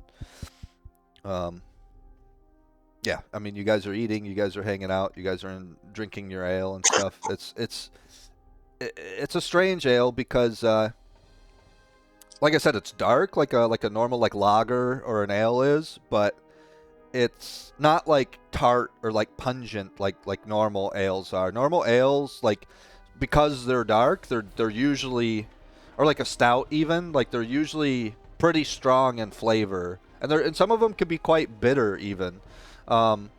This tastes much more like a honeyed, like a honeyed like mead. Um, it's quite sweet, but it is also quite potent. So that's why they still call it an ale. Because dark ales are typically pretty strong compared to, like, a very translucent or more clear, like a light beer or something. Yep. So it's dark in color, and it's quite like a powerful beverage, but it's quite like sweet and like honeyed, and it's pretty thick too. So you definitely think something like honey would be used as like the base to create this mead, or this ale. But it's just kind of it's kind of throwing a kink in your taste buds because it's dark, but it's not like bitter like you would be accustomed to for like a dark like ale. It's more sweet.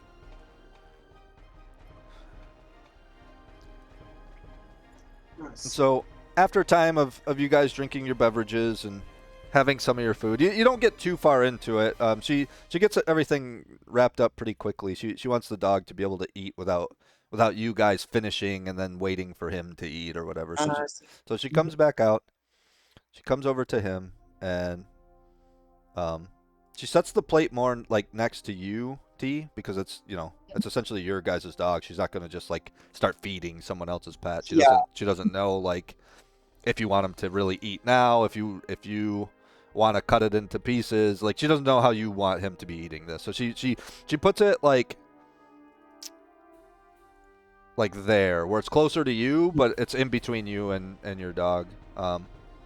I turn to it, my mouth is full of curry right now, and I pick up the whole plate and I just like put it down in front of Aramis and I say, "There, for being such a good boy earlier." Yeah. So this is like a big, like, smoked like ham with like a bone-in ham.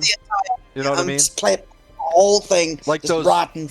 This is effectively one of those big like caveman hams with a bone Yep. in it. Like, you know what I mean? Like Yep. like the stereotypical goofy big cartoon like ham, And it's like Asterix Obelix kind of deal. yeah. And then there's a second one that she puts over on like this side, and it's wrapped up in like butcher paper, and it has like some twine like bound around it and stuff to keep the paper like good on there and stuff, so it's like packaged up. And then there's a small little like burlap sack that has three big hunk like slices of cheese, and each one of those are wrapped up in like a butcher paper too. Clean. As I say, as I put them in my bag, I look up at her and I say, "How much do we owe you for this lovely meal?"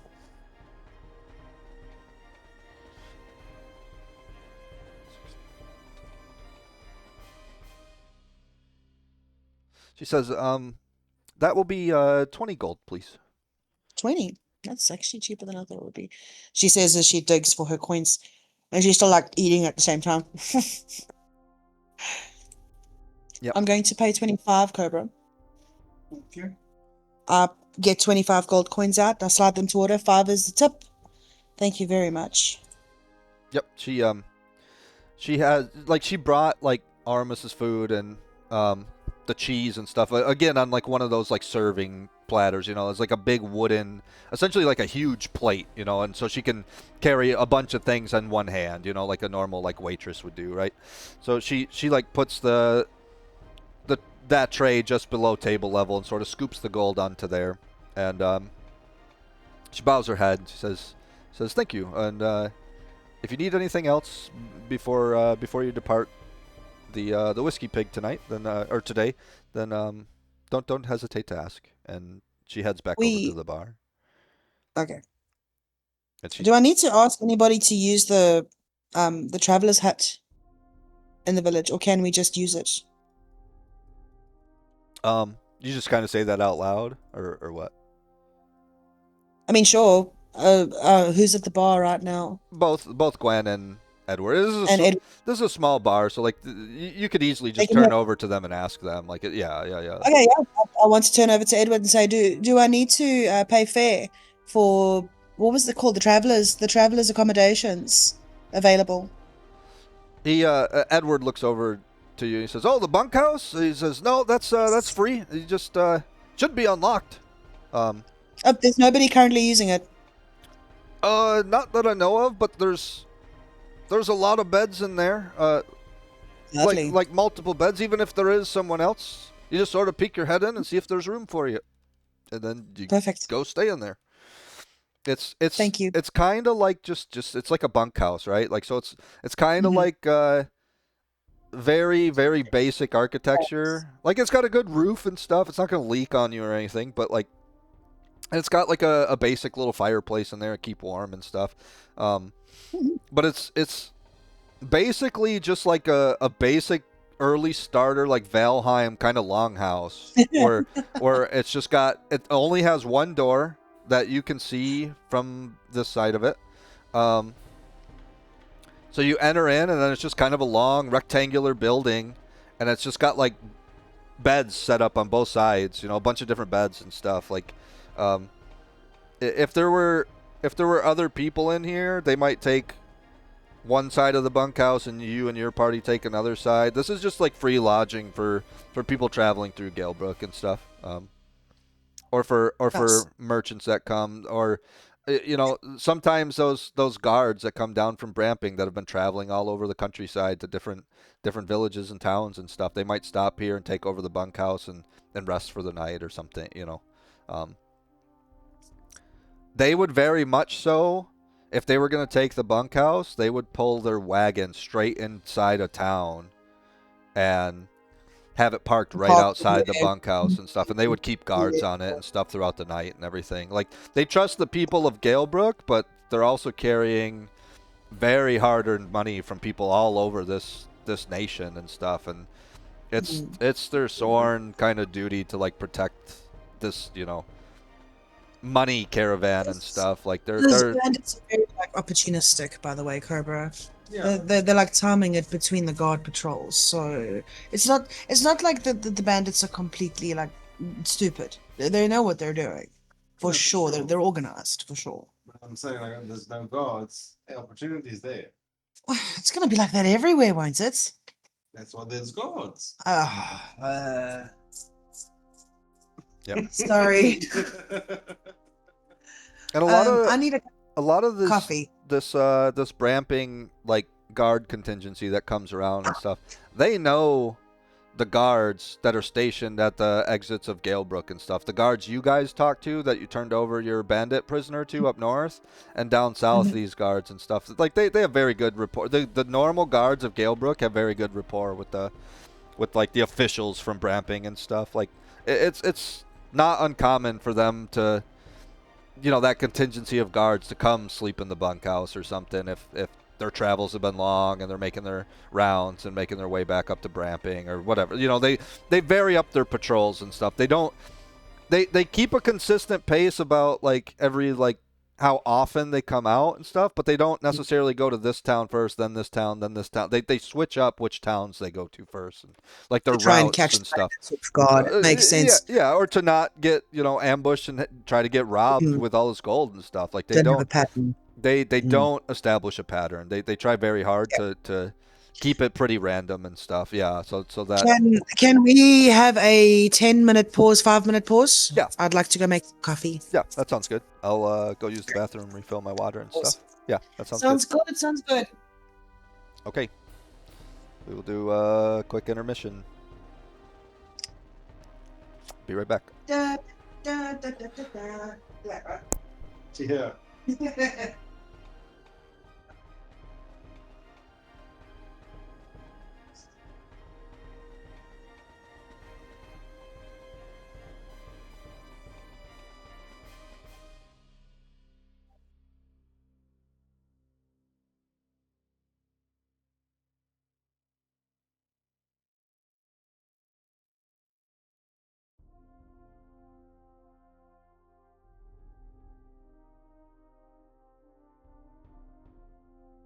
After we eat, you want to go down and maybe wake up early.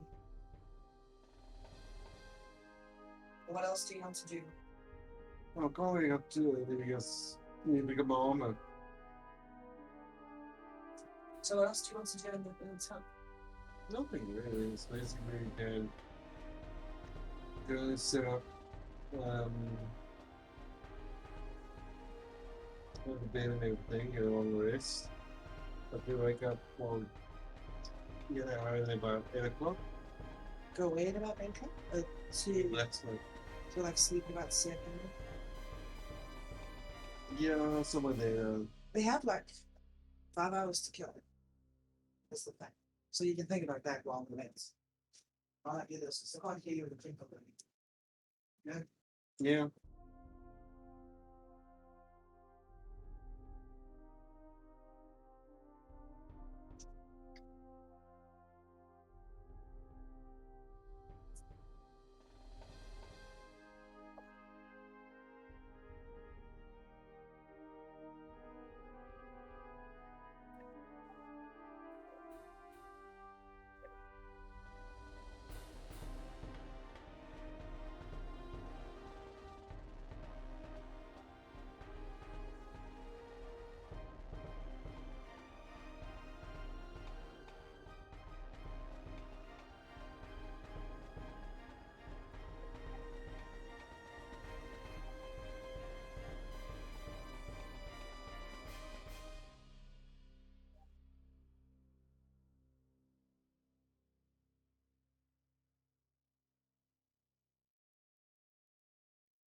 Thanks, Mom.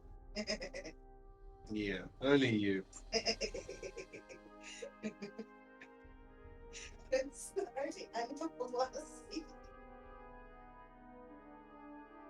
Can you blame Bloody pig smoke. Why do you think I reacted the way I did? It just admits the fact. Go ahead, boss.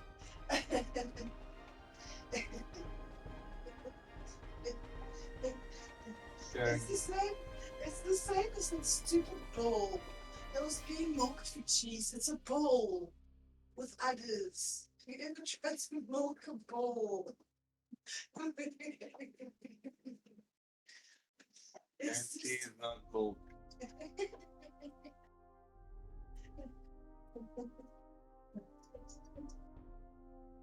If anyone tells you they milk the bull, it's not milk.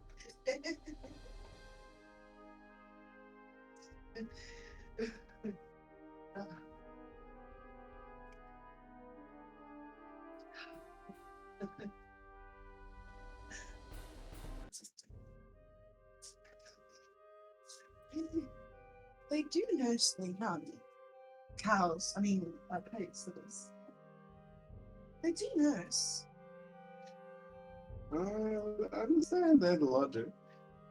You go and try milk a pig and have its milk and tell me how that works out. There are people that milk rats. I don't see it on the shelves.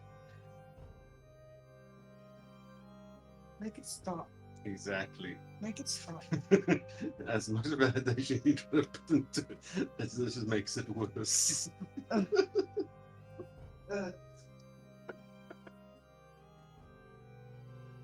I should pee. Maybe I pee. Okay, I'm back. Awesome. He's not back as yet. Yeah, no worries.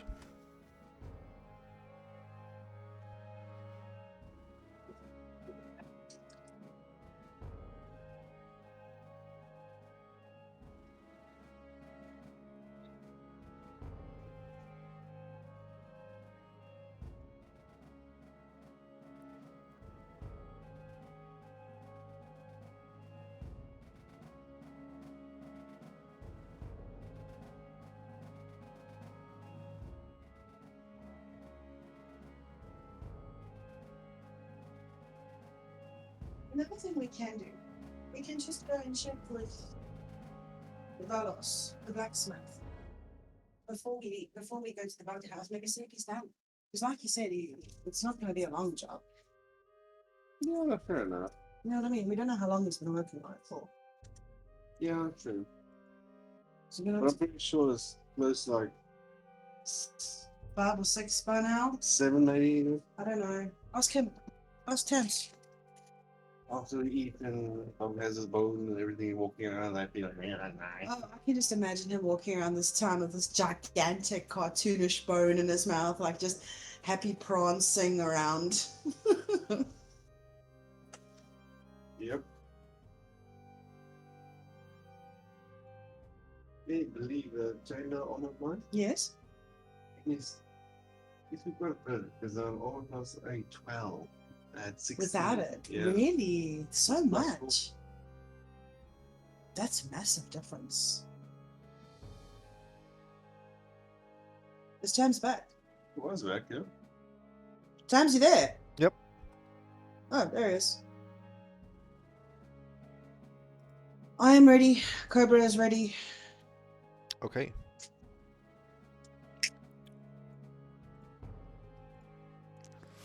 So, you guys paid. You guys finish up your food, finish up your drinks and everything.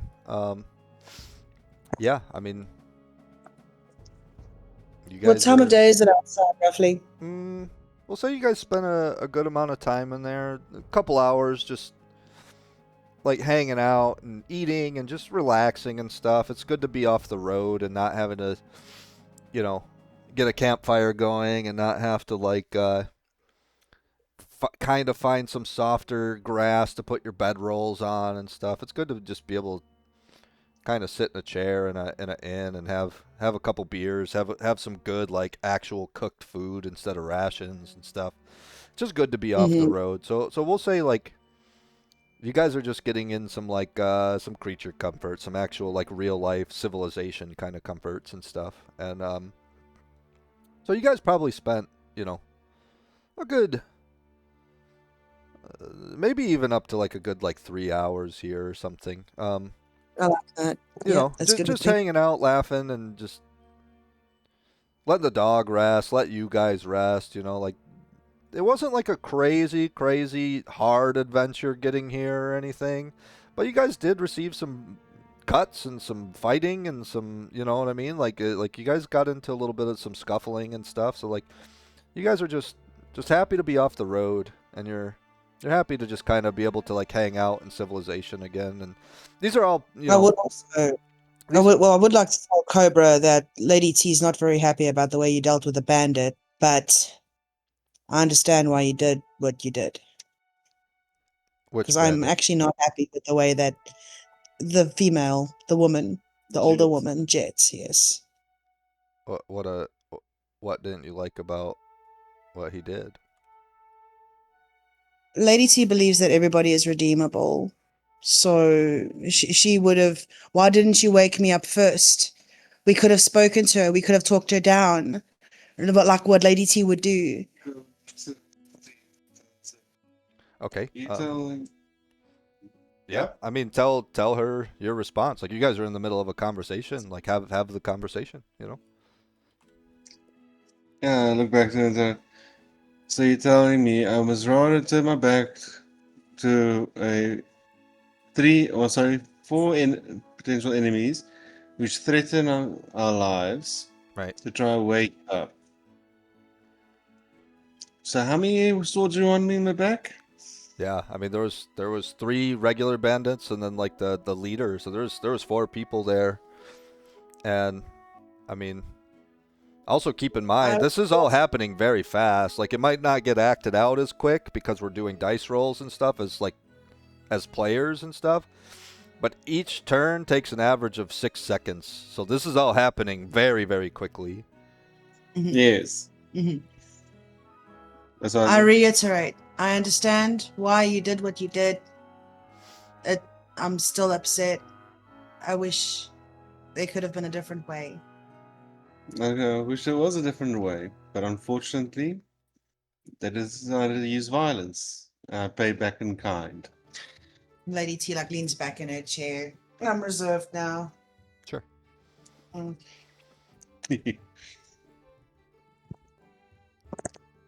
Also, remind me to not get on the bad side of you. Wow. Yeah, fair enough.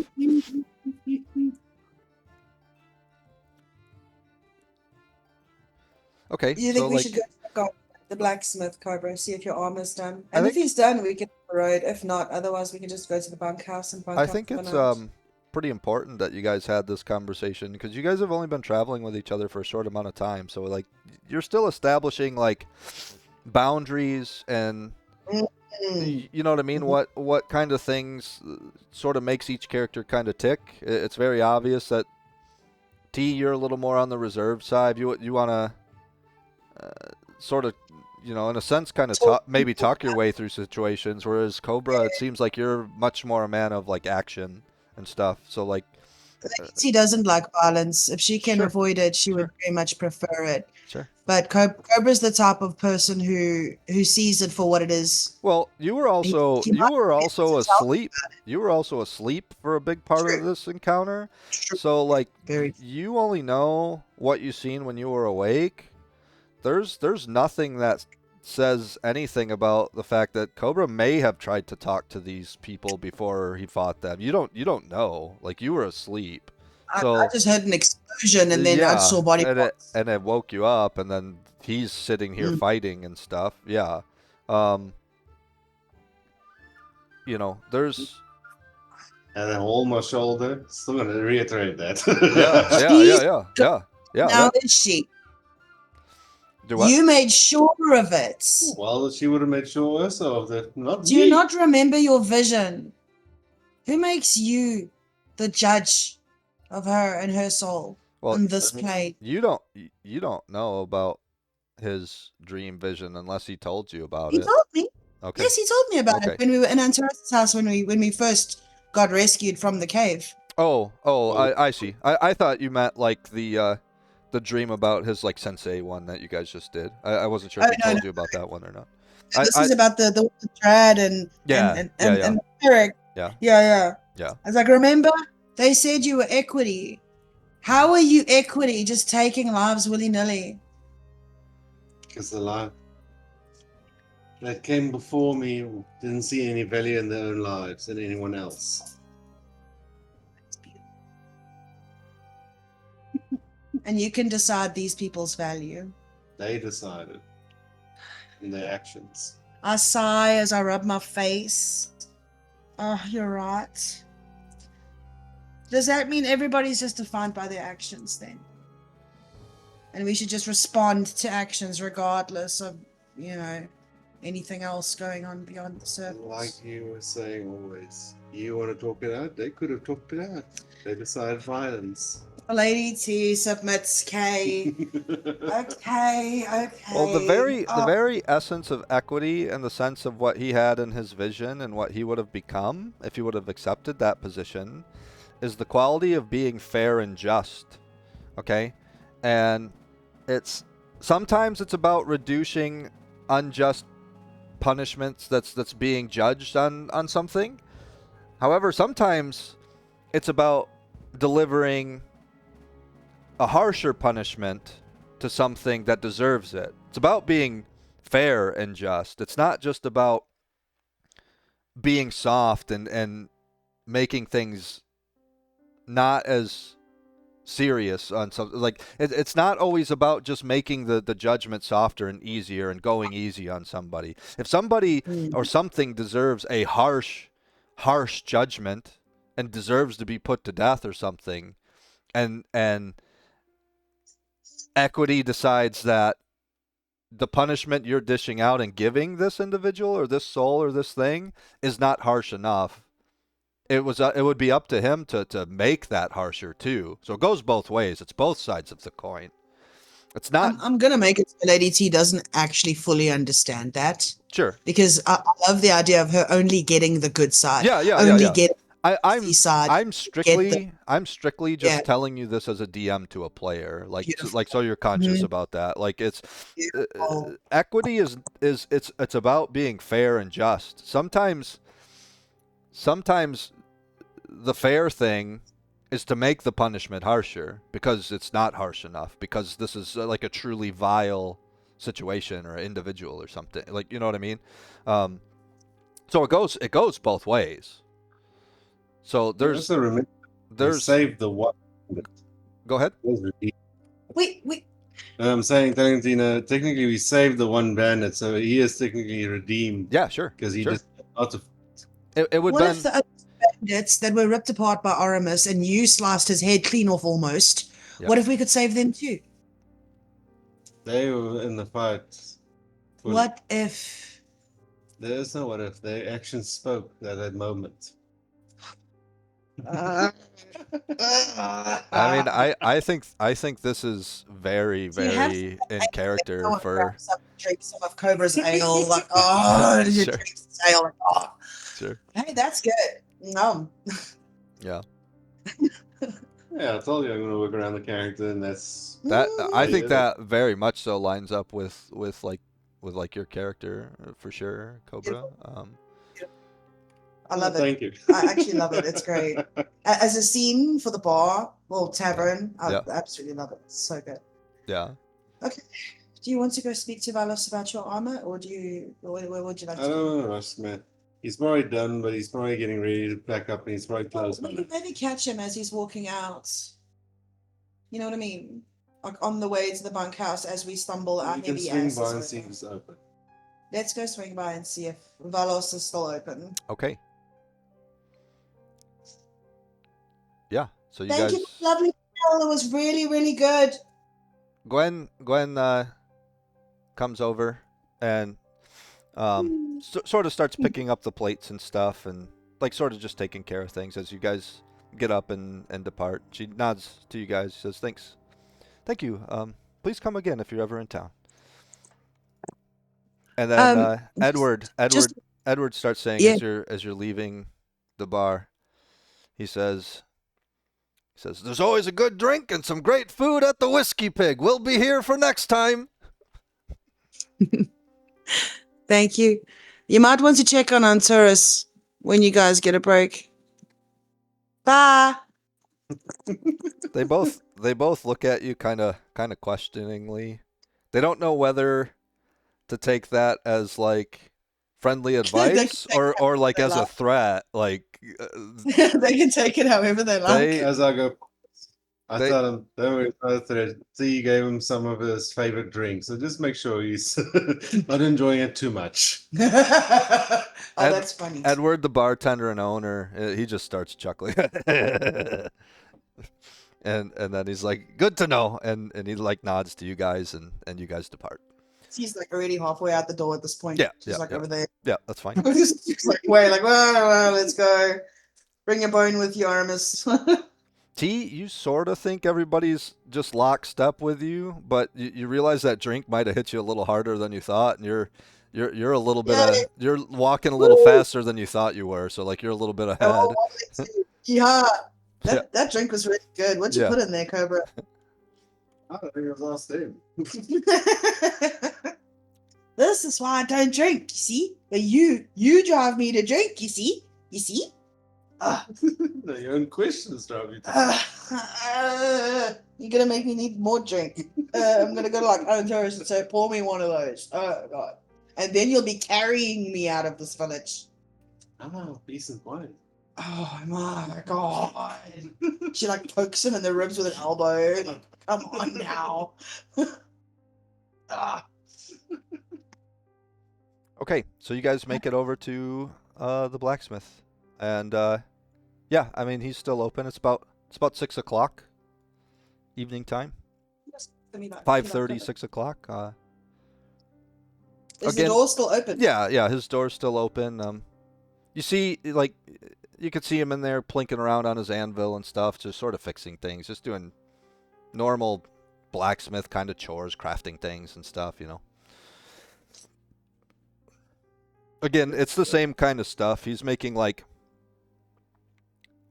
metal like braces for like support beams for like people's roofs and more wagon wheels. He's checking some of his nails to make sure they're tempered correctly and they're strong enough so they won't like break when they're getting banged into wood with a hammer. He's making more, door hinges and window hinges and just very, very basic little things. He's making metal like bindings that would like go around the outside rims of like barrels and stuff, like so people can make their own like barrels for storage and things. And actually he's making some chain links for like as you see like right here, his sign that's hung on a post. It's like a wooden sign. There's like little chain links that like hold the sign to the fixture and stuff. Like he's just making basic things like that. Yeah, his shop's still open, and you kind of hear his hammer tinking against the anvil and stuff, and it's sort of like you hear like a ting ting tap tap tap tap ting ting tap tap tap, like like how a blacksmith will like they'll strike the iron or the steel or the metal to like shape it, and then they'll start tapping on the anvil, and it's sort of like to keep the rhythm, to keep the pace going and stuff, and then he'll go back to striking the metal, and then he'll go back to like tapping his hammer on the anvil, and then striking the metal and stuff. He has like a cadence to like when he's striking the metal and stuff. His form, you could tell, is very good. It looks like he's been doing this for a very long time. Nice. A good rhythm is always a good. Yeah, blacksmith. it's a good tell of like his like how steady their hands are and stuff, and how like familiar he is with blacksmithing and stuff. He's very much so not a novice blacksmith. Like it's very easy to tell that he's been doing this for a long time. No, awesome. Hi, Valos. He hears you. He's like, 1 moment, and he kind of finishes what he's doing and dips it in like a barrel next to like he's doing like door hinges and stuff, and he drops them into a barrel next to the anvil, and it's full of oil. He's quenching it, and he's like tempering it and stuff. So he's letting that cool. He takes off like his gloves, and he has a big thick pair of goggles on that you see him like pull up and like put them kind of on top of like up on his hairline, like he pulls it above his eyes and stuff. They're like welding kind of goggles and stuff, blacksmith goggles, so he doesn't get like metal shavings in his eyes or embers going in his eyes or anything. And he's got like a leather apron on. He sets like his hammer down. He sets like his big like tongs down that the blacksmith would use to grab like hot metal with and stuff. Takes off these big thick leather gloves, sets them on the anvil, one on top of the other and stuff, puts the hammer on top of them. Turns around and he walks over to you, and he's like, hey, how can I help you? I was just sort of walking past now. I just found out we're going to leave early tomorrow morning. So I didn't want to bug you at the crack of dawn. So I just thought I'd just come check up and see how the repair job is coming along. Ah, yes. He turns around and he kind of walks over to the side of his anvil, and he picks up the like your big like chainmail kind of shirt and everything, and grabs it by the shoulders and holds it up and sort of shakes it so all the links like settle and stuff, and he's holding it up sort of with like his forge behind it, and he's like inspecting it and double checking it and stuff, and he says, yes, this should be good to go. And he turns around and he sets it on like the countertop, and he points to like the patch job that he did. He points to the specific spot that he fixed, and it's as good as new. Like other than the metal being a little more shiny and you can tell it's new, it pretty much blends in right with the other links and stuff. Like you can tell it's a patch job because it's not quite, it hasn't seen the road yet and stuff, so it's a little more shiny and stuff. But other than that, like the seams are super good. You can't, like, it just looks like a full piece of metal. Like you can't tell where because like chainmail has like the little rings has like a little break point in them, right, where you start linking all the rings together, and then they have to like fill it with like some flux or something to like close that seam up and stuff. These look like just straight metal rings, where like full circle rings. You can't even see a seam on them and stuff. Looks brand new in that section. Like it looks like it's always been there. Like other than, like I said, it's a little more shiny because it hasn't been like scuffed or hasn't been any. You haven't been in any fights with that, so it looks a little newer. But yeah, I mean it's top notch like patch job, and it's all fixed up. Yeah. Awesome. Now, Austin, do you by chance buy all the equipment like swords and leather armor by chance? Yeah. Let's take a look at what you got. Yeah, so There's leather armor. leather armor, yeah. There's some size of swords. Yes, scimitar, isn't it? Whatever. I don't know how. Sword. Curvy sword. Show them the 3 scimitars, 3 leather armor, and the 3 crossbows I have. Okay. So he starts looking over this stuff. Let me check some prices here.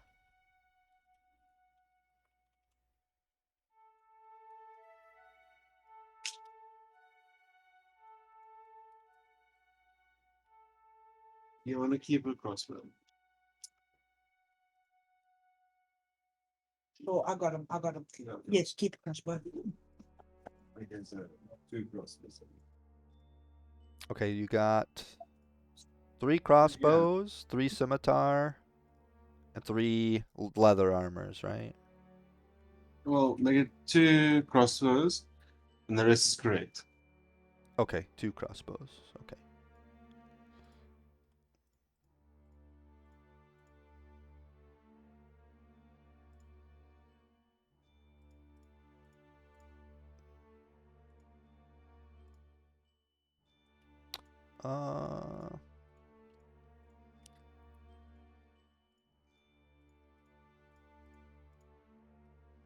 He looks over all this stuff and he's looking at it, inspecting it to make sure like the crossbows are mechanically sound, make sure they're not broken and stuff.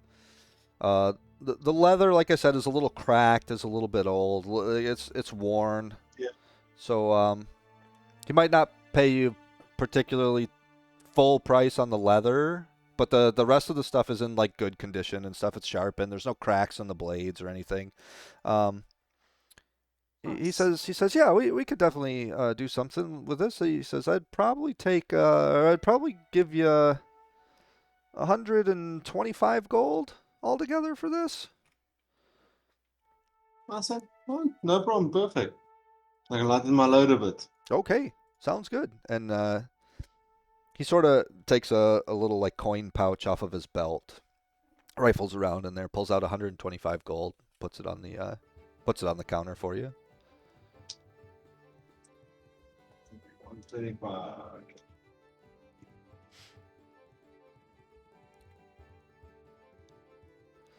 Right. Yep. And so he says, great, thanks. Kind of holds his hand out to shake your hand, and waits for you to accept it if you're gonna shake his hand or not. Okay. Yeah. Okay. So you guys shake hands. He says, "Pleasure doing business with you." And he takes the leather and he turns around, like sort of starts inspecting it and stuff, and kind of sets it over, kind of by where like he had your chainmail kind of staged after he finished that, and then takes the swords, puts them over on another bench, and then takes the crossbows and just sort of spreads the stuff around his smith shop and stuff, so he can further inspect it later on to check and make sure there's no like little cracks in the wood of the crossbow or anything, and patch anything up and fix anything if he needs to and stuff. But it all looks like it's in mostly good shape. So yeah, he's happy Beautiful. with the deal. He was happy to pay you, and turns back to you and he says, "Great, thanks for your business." Cobra had to step away for a second because our son is crying. I just tried to fix the situation right now and I couldn't. That's okay. So give Cobra 3 minutes, if Yeah, that sure. long. Yeah, sure. No worries. It sounds like you made 125 gold. That's a Yeah. lot. Yeah, make sure he puts that on his sheet or whatever. Yeah, he did. Okay. He was doing that when I walked out. Mm-hmm. Yeah, no worries. Cobra's done. Yeah. So you can continue. No worries. I mean, they shake hands. He says, pleasure doing business with you. I appreciate it. And then kind of just goes back to. Well, he waits there and he says, "Is that all, or is there anything else you need? Because if not, I really got to get back to work on this stuff." No, that's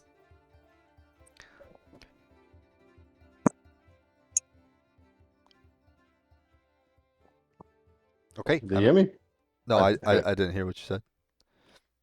Oh, no. I said no. Thank you. That's all. Oh, okay. Yeah. So like, he's appreciative. He nods to you and he thanks you again, and then he turns around and he sort of just grabs his tongs, puts his gloves on, grabs his tongs, reaches down into that quenching oil, pulls out the pieces he was working on, and grabs them and like sets them back in the coals and the fire of his forge, and like is getting ready to heat them up and get back to work. Nice. You got everything you wanted. You removed everything you wanted. I'm busy removing. Okay, cool. As you walking out the blacksmith, I'm gonna ask you: are we gonna head up on the road and go as far as we can that the rest of the day that will allow, Cobra? I've done everything I needed to do here. Spend the night on and have fresh start in the morning. Okay, I want to look over to Gravel and ask him if he wants to do anything before we leave. Okay, so you ask him, and he looks back at you, with just his one eye, because his other eye is covered by a patch. He sort of squints at you, and he says, well, the beer was good, and the food was all right. Not my favorite. I'd rather eat monster parts if it's up to me. But, I don't know. Sleep would maybe be good. We're planning to continue north tomorrow, yeah? Maybe Yeah. sleep would be good. He looks up into the sky, and you sort of start seeing the sun pushing more towards the direction where it's going to be setting eventually. It's about 6:30 p.m. So you would have 2.5 hours of daylight if you traveled now. And you guys have been up since, 8 a.m. or so. So, Yeah. you guys definitely are going to need some sleep sooner rather than later. If you guys All right. if you guys wanted to leave now, you would either have to stop in about 3 or 4 hours to find a camp out in the woods, or push through and get as much traveling done as you can and take a point of fatigue. So it's up No, to you we're what you gonna guys go to the want to do. bunkhouse. We're Sure. gonna go to the bunkhouse. We're gonna call it early, and we're gonna rise early. Yeah. Yes. Yeah, okay. That sounds good. Beautiful. Okay, so you guys head over to the bunkhouse. I want to and, peek inside to make sure there's nobody in there. I'm Yeah. gonna maybe knock on the door. Yeah, I mean, like, you knock, you don't hear any answer. And then you said you want to kind of crack the door open, sort of look in there. Yeah, crack the door and look in. Yeah. Yeah. Yeah, so like the door's unlocked. It's got kind of a squeaky hinge, so like you think that even if you were trying to be kind of stealthy about it, like if people were in there, they would sort of just hear the door creak. The door opens, and you sort of just like crack it open just enough for you to like sort of lean over to your right so your eyes kind of break like the edge of the door, and you look in there, and there's a small fire going, and there's a couple of like oil lanterns placed like on various like nightstand kind of little tables next to some of the beds and stuff. The room is well lit. There's no one in there. It's empty. All the beds are made. There's no like unkempt beds or anything. There's no like packs or something next to any bed or something. It's not like there's people staying here, but just they left their stuff in there, and so they're out in the town somewhere or something. Like, you've pretty much went to all the shops, didn't see any extra like patrons or anything. So like, it's just it's well maintained. It's not dusty or dirty. It's cleaned. You think that there might be somebody charged with like tidying up this place after people stay there and stuff.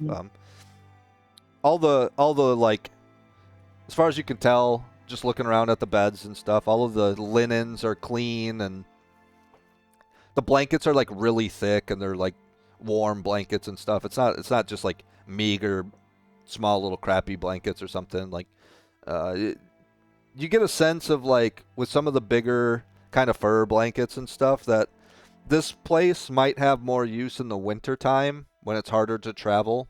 So people get like stuck in this town because of like a big like blizzard or a wintertime kind of thing, you know, like with snows coming and stuff, which is also why they have such like large thick blankets and things like that. They have thin little blankets too for like summertime and stuff. Like I said, They're really prepared for it, so that's good. yeah, That's yeah, good. yeah. This is definitely like a safe lodging to get out of the weathers a lot for like winter time and stuff, where it might be much more unsafe to travel, or it might be like Is there a way to lock the door from the inside? a way to lock it. Yep, from the inside. Like Yeah. a bar or something I could just place there's- over the there's door so just people like can't just a- walk in. There's just like a extra like deadbolt on it. Like it's just like a I latch the deadbolt. yeah. So like it's From the just like a lever thing. It's like a little lock. Like it's got like a almost like a key kind of like you know those old like fancy like keys where it's got like a They big like swing over big, like, and they hook it to. well, like there's like the big like scrolled like head at the end of the key, not the side that you stick in the lock, but the side that like your thumb and index finger would be on. There's like there's like a big like mechanism like that, and you can turn it A latch. sideways or whatever, and like a big bolt slides out from inside the door, and it reaches into like the framework of like the door frame. It's like a big like bolt the that stuff here, that cool. locks in. Good, because my armor is matched up nicely. Oh, did he do it? Oh, nice. That's great. I don't even ask. I'm still slightly drunk. Please excuse me. We. Yeah, you're still feeling some of the effects of the alcohol. You drank a little more than you're used to. There was like a little over half the glass left, and you sort of got Downed it. you got sort of flustered in the moment and just slammed the whole thing down. So like, and this was a particularly potent like alcoholic beverage. This was not. At least it tasted good. Yeah. It was good for sure. Like I mean, from previous endeavors dealing with bars and drinks and stuff, you said you liked more like sweet stuff. So like, but this wasn't like see, overly sweet. Like this was like a good balance. Like this was something for the most part I think your character would like. Nice. Which is what And makes it. Which is what makes it kind of. Situation. It's what makes it kind of dangerous, right? Because like the flavor was not too like pungent or too tart or like nasty to you. Like the flavor was really good, but it was Yeah. but it was very, very strong, which is like that's kind of a problem because you don't have a tolerance. So As I learned from the alchemist. Yup. yeah. I don't want to know how much fun Antares is having right now. Ugh. So as the I hope effects he doesn't drink as himself into oblivion. as the effects of the booze happen, you actually start to hiccup like you just did over the mic. Like make a Constitution saving throw for me.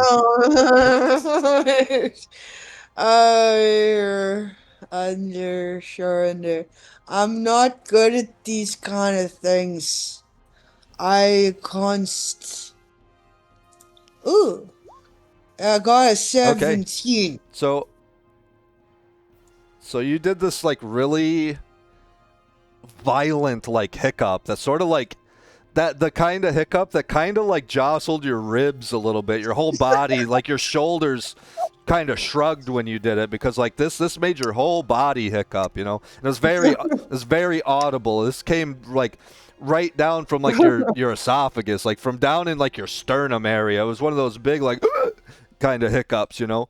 And it, like the whole like it echoed through the room kind of like this was a big hiccup. And but you sort of like use your hand to cover your mouth. You kind of felt a little bit of like bile or like vomit sort of kind of come up in the back of your throat, and then Oh, I go tasted the second time. and then went back down. Like it wasn't like your constitution check was good enough that you didn't just like puke on your boots or something, but like you are feeling the effects of this stuff. It's pretty damn strong. I mean, like part of the reason that you don't drink is because you don't have a great constitution saving throw. You know what I mean? Like your tolerance is awful when it comes to alcohol. Yeah. I'm getting better at it at least. You know, it's getting there. Are you though? I mean, no, I'm Are just saying you that make her though? feel better. I'm just saying that to make her feel better. Yeah. Sure. I mean, but like the low like constitution is like definitely plays into part of the reason why you don't have a tolerance. You're not a drinker at all. So like, yeah, I mean that makes sense. So yeah, Will you say anything about Lady T and her situation, Cobra? Some people can, some people can't. You're Yeah. one of them. Yeah. You can't. yeah. I can't, but I do. I Yeah. do what you watch me do. Yeah, she's like sort of starting to mumble a little bit and like slur her words and stuff. Nobody shakes his head. It's like, this is going to be a long night. I can fall asleep right now. I bet money. I put my head on the pillow right now. It's bed nice Okay, and clean. yeah, you find the bed that you want, and you know everybody kind of spreads out or whatever, goes and gets in their respective beds and stuff. Yeah, I mean the door's locked, really, buttoned up really good. The bunkhouse is really warm. There's a couple logs, like a not just a couple, like a bunch of split wood and stuff next to the fireplace. You can throw more into the fire to kind of get the fire going and stuff. Like there's a small little fire going, some embers and some coals to where like if you start throwing some logs on, it's gonna catch and it's gonna toasty up the room and stuff.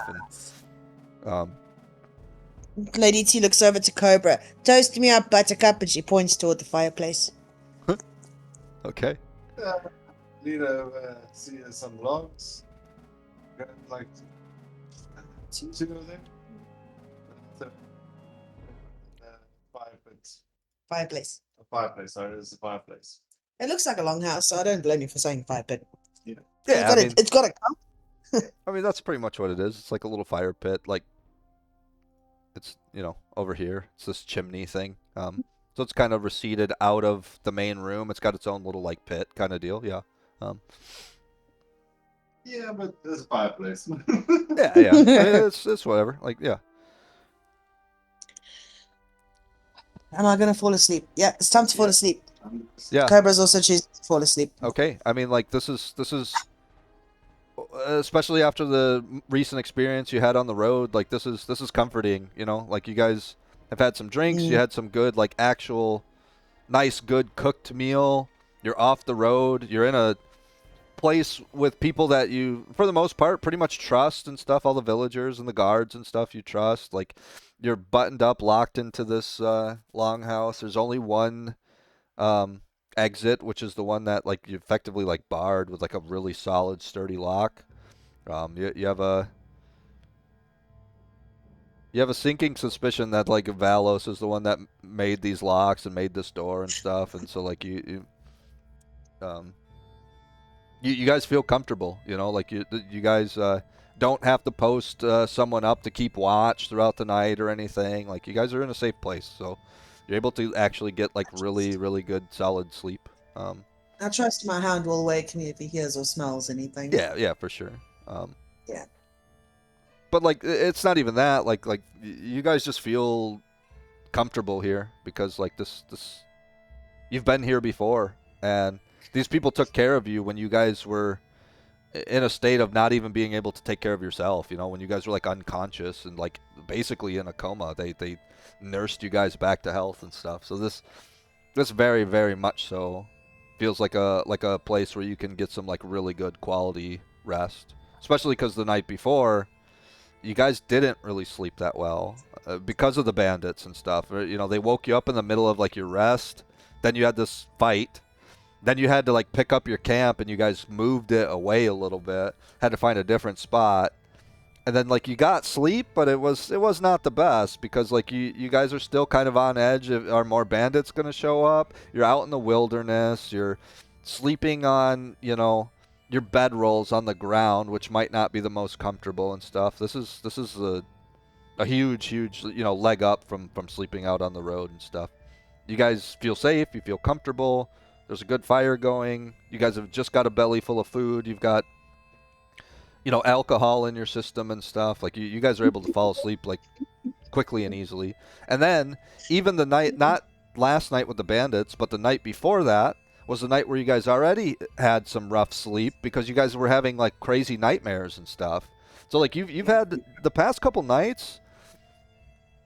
No, excuse me. There was the nightmare night, then there was an easy night on the road, and then there was a bandit night. But Yeah. the point is, there's been a few nights recently where you didn't get the best sleep because you got in a fight with bandits. You had a night where you had bad, awful dreams where you guys tossed and turned a bunch. This is a big relief and a big comfort. You guys are able to go to sleep safely, soundly, have some good peace and quiet. You're well fed, like you're able to sleep good, and you guys I better do. not wake up over tomorrow. I point to look at Cobra. I don't know why you're pointing and looking at him. You did this to yourself, man. It was your words that made me drink the thing. Technically, your own. I just No, gave it logic was to my it. question.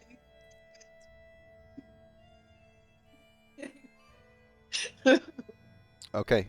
So yeah, you guys are able to fall asleep and you have a good rest and everything goes off without a hitch. There's no crazy sounds. There's no, like you guys can effectively, you guys can definitely sleep with your guard down and be fine. Like you're in a safe place. So you guys get some really good rest. You don't have any crazy dreams. You don't have any weird shenanigans that happen. You don't hear any crazy stuff coming from outside the bunkhouse. None of the guards are like going all crazy or nothing. Nothing happens. It's just a peaceful, quiet, good night, and you guys rest, and you wake up the next morning. Good morning. Good morning, Cobra. Morning. I'm going to take out my notepad. I'm going to see if I remember any dreams from last night. As she does that, I'll go clean up my blade and everything. Sure. You guys do your normal kind of morning ritual stuff that you're accustomed to doing at this point. 16 and a 9. Okay. T. What? Yes. Find my notes here.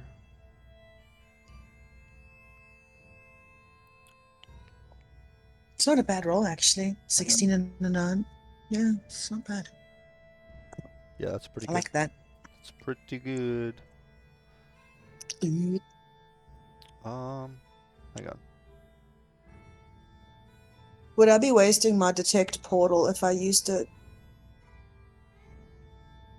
I mean, it's a new day, so like you would have to do another full rest. It's something where if you wanted to use detect portal and get it back, you would have to use it last night before you went to sleep. But wouldn't it have a limited time to stay open, so if I rested, it wouldn't be there in the morning? What do you mean? You click the portal, so wouldn't that mean that portal is staying there? Permanently. So if I detect a portal and I find one, will it stay open permanently? There's no way, Cobra. No. These things should be fluid. Yeah, that's what I thought. You It's like gain got the a time ability to magically sense the presence of a planar portal. As an action, you can detect the distance and direction to the closest planar portal within 1 mile of you. So what would happen? You cast this spell, and it says... It doesn't tell you the distance. It doesn't say it's a half mile. It doesn't say it's 10 minutes away. Just you detect it somewhere within a mile of you, and it tells you the direction. So it says west. There's a portal of west of you, and you instantly know about it. And that's it. That's all it does. It gives you a direction that there's something within a mile of you that's a planar portal. It's not like a hunter's mark where you're making a concentration and this is on this portal and stuff. It doesn't show you a vision of it. It doesn't tell you what kind of portal it is. It just says west. You sent something to the west, and you know that it's within a mile or less. So it's something that you do. It instantaneously gives you that little bit of information, and then that's it. So you would use it last night to detect portal. You'd cast a spell that would burn the charge for it, and then you would rest, and then you would get a full rest in because you decided to sleep the whole night, and then you would get that charge back. You would still know that information, but you don't know if that portal's open for 10 minutes or 2 days or whatever. So like you don't know if it's still there or not. You know in that direction somewhere there could potentially be a portal, but it doesn't like actively keep tracking it or something. It just gives you this bit of information and that's it. Thank you. Yep. That makes sense. Then I won't do that right now, Cobra. Yeah, makes sense. Yeah, if we spend the night again here sometime, I'll probably do it. I have a feeling it possibly could direct us back to the cave. Well, cave. you gain the charge back on a short or a long rest. So Huh? a short rest is You mean I can eat some candy potentially and get a little charge of my a portal short back? rest or a long rest. So a short rest could give you your charge of your portal back. You don't know. You have no idea about the candy. Potentially, because that's what I'm assuming. Maybe you don't know. Potentially. But that's something that we could think of, maybe, Cobra. I mean, if these little candies are potentially short rests, you know, which I'm thinking is like the best thing that could happen right now. The worst thing is it could just mean it'll give you a sugar high.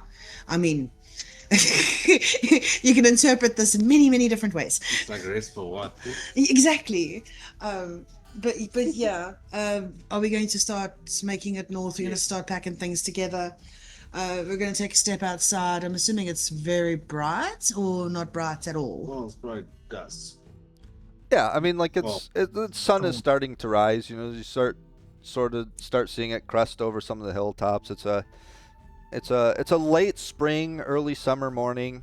So like there's a slight breeze. It's not too crazy. It's not cold. It's the breeze nice morning. isn't super cold. It's a little chilly for a morning, just because the sun hasn't quite came all the way up and started, providing heat yet. But like you start seeing like that. It's a little bit gray skies, kinda, but you start seeing a lot of that like reds and orange and stuff starting to peak up over the mountains and stuff because and the hills and things because the sun is just starting to rise. The sun itself you can't see yet, but you can start seeing some of the colors of like a sunrise and stuff. Bright oranges. As you start looking from like the hill line and the tree line and stuff up a little bit higher into the sky, you start seeing where it's getting almost a little bit purple and stuff, where the orange is starting to peek up into the sky and get rid of like the dusk and stuff. It's dawn. It's ready. Yeah, it's a really good sight. Nice. Are we all going together as a unit? I mean, yeah. I'm assuming that there's no. Are there any windows for the blacksmith's house that I could peek in and see if the dude is still in there? No, there are no windows. All right, cool. Let's go. We start marching north. Okay.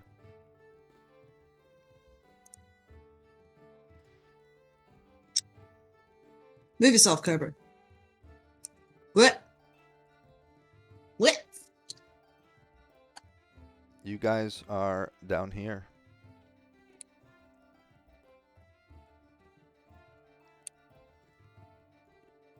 Whoops. My mouse wheel's like doing stuff right now. There we go. Cobra, why are you so much bigger? What happened? There we go. I'm adjusting things.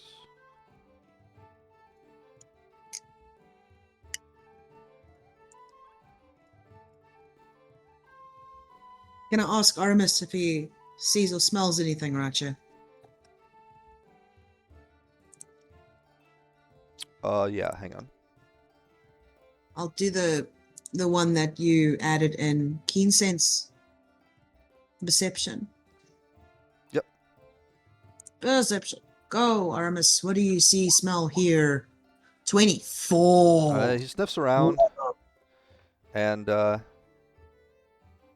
he sees a couple little like chipmunks kind of scurry into a bush and stuff, and he sort of sniffs and then like looks that direction, kind of growls a little bit, sort of not a full bark, but sort of that like little, you know. Just under your breath, like. Yeah, it's like he's more huffy about it than he is actually like barking or anything. And you've seen what he was like looking at. You see like little critters and stuff. Nothing though. No immediate threat or anything. Beautiful. That's beautiful. Which way do we head, Cobra? Obviously north. Yeah. Oh, we're going to the circus, yeah. Yep, we're going to the circus. Yep, that's where we're going. How do you want to move? Do you want me to go ahead? Yeah, go ahead and figure out your marching order. Who's gonna be what? Okay. That's the order that you're in. All right. Yeah, that's fine. Well, do you want me to go ahead, Cobra? Oh, that's cool. You don't want me to go ahead, Cobra? Cobra wants me to take the lead, so there I go. Sure. Move over. This is quite the road, actually. Yep. I mean, you're up on a more established road now, one of those thicker paths on the bigger map. So like you're starting to see like paved road now, like cobblestone roads and stuff, you know, stone instead of just like a dirt path and stuff. Nice.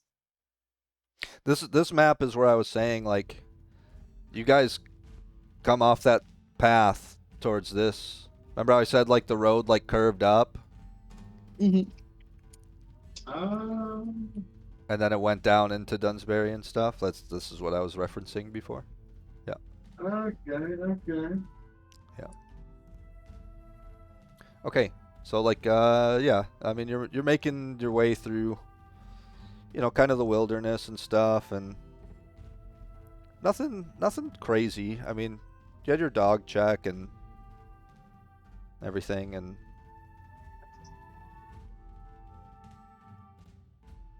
hang on, sorry, this isn't loading. I have to refresh my my Roll20 real quick. That means I need to do it as well, so I'm going to do it at the same time. Yeah, everybody refresh Roll20. Yeah. Nice.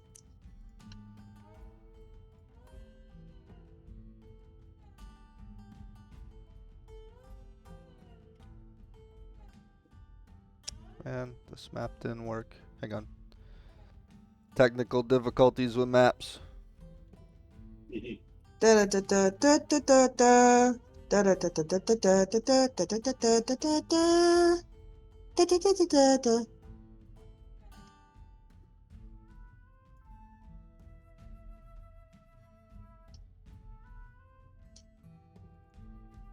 We probably need to reach a point where we could call the session because Cobra's time is almost up. Okay. 1 second. We'll get to like the next map, and then we could call it probably. Yep. Sounds good to me. It feels like we spent forever. I mean, that's just the way it goes. Yeah, I mean, it just. It was nice. I enjoyed myself. It was nice to catch up Some and give some interactions gifts. are quick, and sometimes interactions are long. You know, like there's like this is perfectly acceptable what happens in D&D. Sometimes, you know, sometimes it's a full session of a lot of just talking and dialogue and stuff, and sometimes there's not a lot of talking and it's just a bunch of fighting and dice rolls and stuff. You know, it's a good mix of both, you know. So Yeah, I like it. Yeah. okay. Go, Cobra. I know you want to say something. Well, I do actually want to ask something Sure. It's not stupid. Don't say very stupid. stupid, but it's Say stupid. Nah, But it's not stupid. let's What's up? let's say this much, right? If you continue playing your character and everything, and don't, like I said, armor and stuff can break. Yeah, yeah, definitely. Even But now the question, magical gear can break. Yeah. Magical gear is much more resistant to breaking, though. It's part of, like I yeah, said, the craftsmanship of the item and the spell that goes into like the enchantment and stuff. Both of those help like strengthen the resolve of the item. But yes, they can still break depending what you're trying to do, what you're going through, stuff like that. yeah, because I'm just thinking because technically, let's say I don't mean that one little can leave it there, it's fine. Next encounter, something else gets damaged. Hmm. So in actual fact, my armor rating will technically go down. Yeah, yeah. That's kind of something that, for the most part, I don't think exists in like base like rules of D&D. That's something I would implement into our game, though. If you wouldn't have fixed Yeah, that, and then something else breaks, you get in a bunch more fights and more pieces start breaking and stuff, I would start giving you negatives to your armor class. It might go down by 1 over time, or down by 2, or eventually it would get to where, like, if you just never repaired it, eventually the stuff would get so broken down that it's unusable anymore, and you'd have to buy more armor yeah. and stuff. Yeah, that's definitely something that I would implement into the game. Yeah, No, definitely. That's actually sounds cool for me. That yeah, Okay. it makes a little pride in your gear. yeah, yeah, for sure. I think, It's not I, randomly, okay, it's going to break. yeah, You have a cause and effect. This happened, and you didn't maintain it. This is going to happen later on, maybe. I Are think, you going to have a blacksmith's apprentice at this rate? I think, um, I think paying attention to little details like that really helps pull the players into the game world more. Having more details and being more descriptive of things like that, to me, is something that I like, both as a DM perspective and when I'm a player and stuff. Like, it helps you start feeling more attached to the gear you have. Starts helping you feel more attached to the character and stuff. Some players That's don't care about stuff like that, but some players really care about stuff like that. So I think it's important to have minor details like that. Be like, have people be Alcohol conscious of stuff like that. intolerance was not something I thought I'd have. What's that? Alcohol intolerance is not something I thought I'd Sure, have. but like it makes you feel a little more, that much more attached to the character and stuff. It's It does. It having, really does. it's like the video I showed you with that girl in Flaws. like John Bernthal, Flaws. Yes. where yeah, flaws, exactly, where he was like, well, why wouldn't you just make your character the best at everything? And she was like, having flaws is a good thing in this. Like, it adds more detail to your character and stuff. It makes your character feel like they're not just this god or something. You know what I mean? Like, I think it's important to have flaws because that leads to good storytelling. And that's the same thing with Right. like armor and stuff. There's gonna be times, and maybe not, maybe in this campaign, maybe in a different chapter, in like the next like campaign that is the part 2 of this story or whatever, or part 3 or whatever. There's gonna be times where you guys are just like in a dungeon, in a cave, in somewhere where you guys are just going through hell. You've been fighting and fighting and fighting, and you're not really being afforded the time to get a short rest. You're just out of spells. Your health is low. You're just beat up. And it's going to be times like that where, like, that's going to affect your armor. Like, it's, you guys have just been fighting nonstop. Like, there's going to be times where your characters are really struggling to make it through what you're going through and stuff. And I think adding that kind of stuff really, really starts like aiding to the DM being able to tell a compelling storyline. I want you guys to like feel really, really, really successful when you achieve or do like a goal, or beat the big bad guy, or like when you guys succeed and do something. I want you guys to be able to like celebrate that victory. But when you guys are in a tough, bad spot, I want you guys to like be really fearful of that moment and stuff too. Like, I want you to like really feel the weight of like the emotion that I'm trying to portray in like the situation you guys are in. So like, I think really striving to have those little details and stuff really lends to like painting a really good picture of like what you guys are going through and stuff. I mean, the prime example here, right?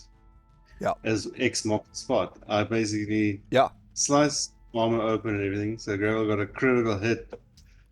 There was nothing protecting her. Yeah. It's just Yeah. like the dice roll actually played along with us. Right. The roll. Yeah.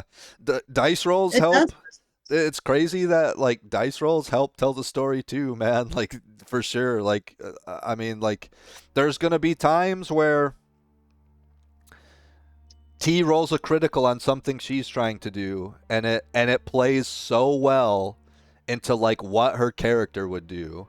And there's gonna be times where Cobra, you try to do something and you roll a 2, and so it just doesn't work at all. And it lines up with like your character not being good at that ability or something. You guys are gonna see stuff like that happen, and you're just gonna be like, holy fuck, like the dice just know, dude. Like it's that shit is crazy. Where Cobra wants to go into stealth, looking for that spider in the trees. Our first run, Yeah, where he rolled a stealth check almost as good as mine. yeah. I mean, yeah. Sometimes Where it's like he sees Lady T's path and he just takes that exact path. yeah. And I just mean, dips. sometimes like the stars align and the gods are in your favor, and there's just this twist of fate, and the shit happens. Even though you thought you would never be capable of this, you still pulled it off. Like that stuff happens too, man. Like it's crazy how much dice rolls like that just add to like being able to like aid the DM and like telling the story and stuff for sure. Okay, so you guys travel along, and you guys are down here. So that path. Go again, Cobra. I mean, That yeah, path went yeah. hang on, went north like this, and then curved around like that. Oh, I guess you guys can't see off the trail. Anyway, it went up north, and then it curved off to the right, and so this is where the map you're on now. So this road is not just perfectly straight north; it's kind of windy and stuff, right? But I'm gonna do it again. You're still essentially heading in a north direction.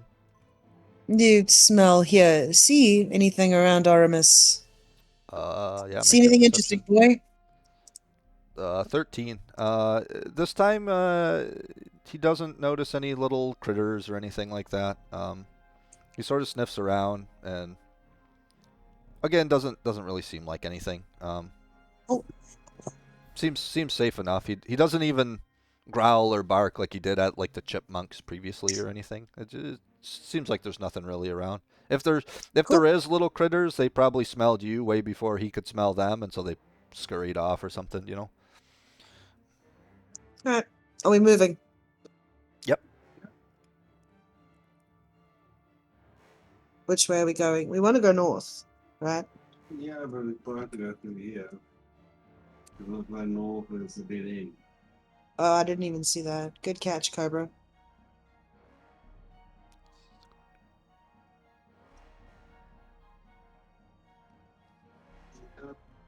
Yeah, I mean, you're just traveling along, like your dog made like some checks and stuff to see if there's anything, you know, potentially dangerous and stuff. There really isn't. So, I mean, you guys are afforded the ability to like chat as you're walking and traveling and stuff. Like you don't really have Do I to see anything interesting? Do I see like tracks or be anything like? make a perception check for me. Yeah, I need to pull up my sheet. Give me a second. I got Aramis' sheet up right now. Yeah, that's fine.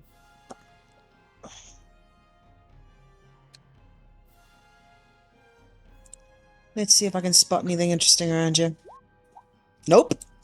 No, you don't see any tracks or anything. Like as you look down, you see some of the stonework of this road sort of disturbed. Like maybe there were some carts that went through here. You know, some of like it's used, right? Like some of the stones are knocked a little bit out of place or something. For example, like Like this It's a spot right here. well-used road. Like right there. There's obviously some stones that were knocked kind of loose and stuff. Yeah, like it's well used, you know, well traveled road. Your tokens, I have them a little bit big. This road is pretty wide. You guys would probably be more like hang on.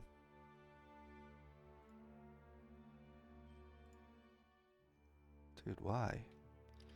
Why is Roll20 being like this?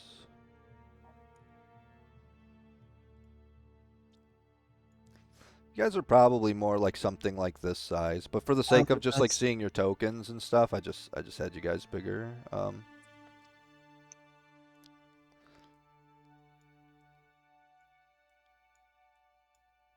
So like this road is big enough for like, you know, like covered wagons to be able to travel on this road and stuff. Like it's people on horseback could travel this road and stuff. I just have your tokens big enough for the sake of like if I pulled the grid up, you'd be like 1 grid square or whatever. So yeah, I mean this is just a well-traveled road. You don't see anything crazy. You don't notice any, you know, weird crazy tracks or not even really like animal tracks off to the side of the road or anything. This just looks like a normal road. You don't really notice anything out of the ordinary. Just well traveled. Like I said, a couple stones knocked loose here and there on the road and stuff, but like no, nothing crazy. So you guys travel through there, and then you make it about this place. Where are you traveling to specifically? So you're on this road. You're on this big road. We'll say you're about here. Robert, do you think we need to go like there and then go in? Or Well, I'm thinking a Daltus or say that name again, I dare you. that one. No. Sound like you got it pretty good. Delta Schwark. Yeah, Daltus Sword. I just like the way you say it. Yeah. Yeah, that's correct. Again. Whichever way. Well, that's what I'm thinking. We're going to end up in the same place anyway. It doesn't bug me too much the way we get there. It's up to you guys. Yeah, we can put it over here. Okay. Go to Daltus. And then Okay. from Daltus Sword, go to the Circus. Yep, Sure. sounds good to me. Yeah, that sounds good. Okay. So you guys are about where this little blue X is that I have. And it's again, like you guys have made some pretty good headway and stuff, but it's starting to get, you know, evening time. So it's around the time where you guys should probably think about making some camp, you know, getting a good little spot set up for you guys to like rest and stuff. We'll say you guys make it to the next map, which is this map.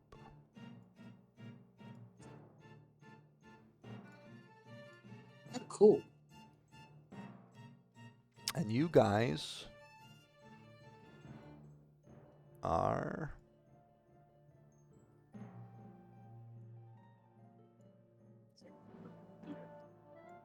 up over here. You guys can set up your marching order like how you want or whatever.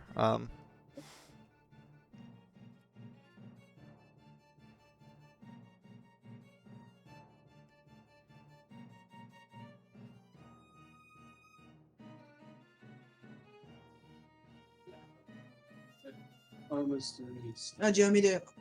Yeah, why don't you ask Aramis to do it this time, Cobra? Yeah, I do that. Yes, of course you do. He's your pup too. Perception. Yep. I like to be like, while you roll, ask him what you'd like to ask. Like what you want him to do.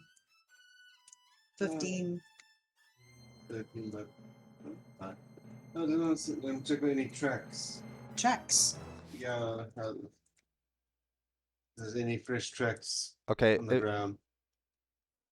if you're having him check for traps, that'd be a perception check with using probably eyesight, so you wouldn't get an advantage roll. He gets advantage on smell. Smell, sorry, yeah. You Yeah. smell or hear anything nearby. Smell, hear, see, because his nose is much better than Yeah, ours. I think my character knows it. You're doing a perception check for Cobra, not for Aramis. Yeah, I was on the Origin's sheet, but I was thinking as Cobra. I was like, Oh, I see. I see. I mean, we'll say the dog does a sniff and stuff. He's kind of gotten used to you guys wanting him to sniff stuff out and things. And he doesn't see anything or smell anything. Sorry. But yeah, if you want to do a perception check for you to see any kind of tracks and stuff, you could definitely do that as well. yeah, that's what I was thinking of. Yeah. Yeah. No worries. Do that.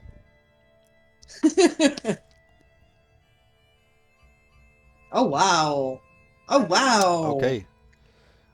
You actually do see some tracks. They look humanoid. They look kind of small. Not like tiny. Not like tiny. They're not like gnome footprints or like halfling footprints or something. They just look like a humanoid, like a human, or maybe an elf kind of footprints. But they're not like huge. It's not like, you know, some big like basketball player foot like boot print or something. Like they look like a human's footprint or maybe an elf or a half elf or something like that. But they're not overly large for like that size. So it's they look really light, like really like pretty fresh and not like embedded into the dirt super deep. So you're suggesting that it's a maybe a thin figured like something close to like an elf or maybe something like dexterous and stuff that knows how to be light on its feet or something. And you see them. It's kind of strange to you because you actually see footprints which you wouldn't see along the stone, meaning it's like up through off the road. And it might kind of cross over and then it quickly gets back off the road. So it's the reason you're able to see these footprints is they're specifically not walking on the road as much as they can. Which might suggest that they're trying to be sneaky or, you know, like start cutting through trees and bushes and things like that. I see these tracks. I would like to dip into stealth and walk a little ahead of the group. Cobra sees these tracks. You don't see them. He made the perception check, not you. Good points. Interesting. I'll tell T this. Oh, you did tell me. Yeah, I mean it's up to you. Like you could definitely point them out and make her aware of them. She doesn't see them though, not right now unless you tell her. Can I see how fresh they are before I dip into stealth? Yeah, I mean they're pretty fresh. Yeah. They're maybe it's getting towards like 8 p.m. for you. Like it's getting towards like evening time. You guys have effectively been traveling a full day's worth of travel. So it's not dark yet. Like the sun is starting to set. You're starting to get that same kind of image that you've seen from the rising sun in the morning. You're starting to see like a orange and yellows and maybe even a little bit of purples coming as like the sky is sort of starting to get darker and come down closer to like the crest of like the hills and the tree line and stuff. Where you seeing sort of that purplish up much higher in the morning, that purplish is lower because the sun is setting and so the darkness is sort of starting to creep in and stuff, you know. Excellent. And it's, you know, it's a very nice sunset. It's full of a bunch of different multiple colors, oranges and purples and blues and reds and stuff closer to the tree line and stuff as the sun is starting to set. there's a slight breeze that's a little bit stronger. It's a little bit chillier than it was in town. You think some of that has to do with because you were sort of closer to the center of town. Maybe some of the buildings blocked some of that wind. And now the trees help a little bit, but you're out in the wilderness, so you can feel like a little bit more like chill air. As far as the footprints go, they were made today, but probably earlier in the day. So you think maybe around somewhere between noon and like 4 p.m. They're very fresh, but not like 20 minutes fresh or something. Like there's Yeah. some dirt and stuff sort of started filling in some of the tracks were like very minorly started filling in some of the tracks where like some of the wind might have blown some loose rubble and dirt into these tracks and stuff, which lets you guesstimate that like it was probably earlier in the day today. Probably sometime between noon and like 2 or 3 p.m. or something. I look over at Cobra and I say, well, a lot of traffic probably comes through here. Yep. Fair enough. It's still strange when on the mud. Yeah. So maybe he was in a rush, cutting the corners. Could have been. Yeah, there's nothing to indicate any kind of like a threat really or something, but just that these footprints are fresh and that they're not on the road for the most part. I'm gonna start marching ahead, Cobra. Yeah. Well, I guess I'll probably find a camping site. Yep. Well, we can look for a good spot to set up for the night. Yeah, I think this would be a good time to start figuring out where you guys would like to make camp on the map. You're good at this, Cobra. Up there. So who's on watch again?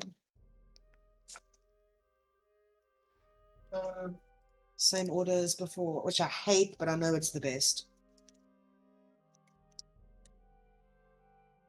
Yeah, I mean, you want to do first, right? Yeah, I'll stay up with Gravel. I'll stay up with Gravel Pie. Don't worry. Okay, you and Gravel on first watch, and then it'll be Cobra and the Hound on the second watch. Okay. Yep. And that is where we will end it for tonight. Oh. Yes.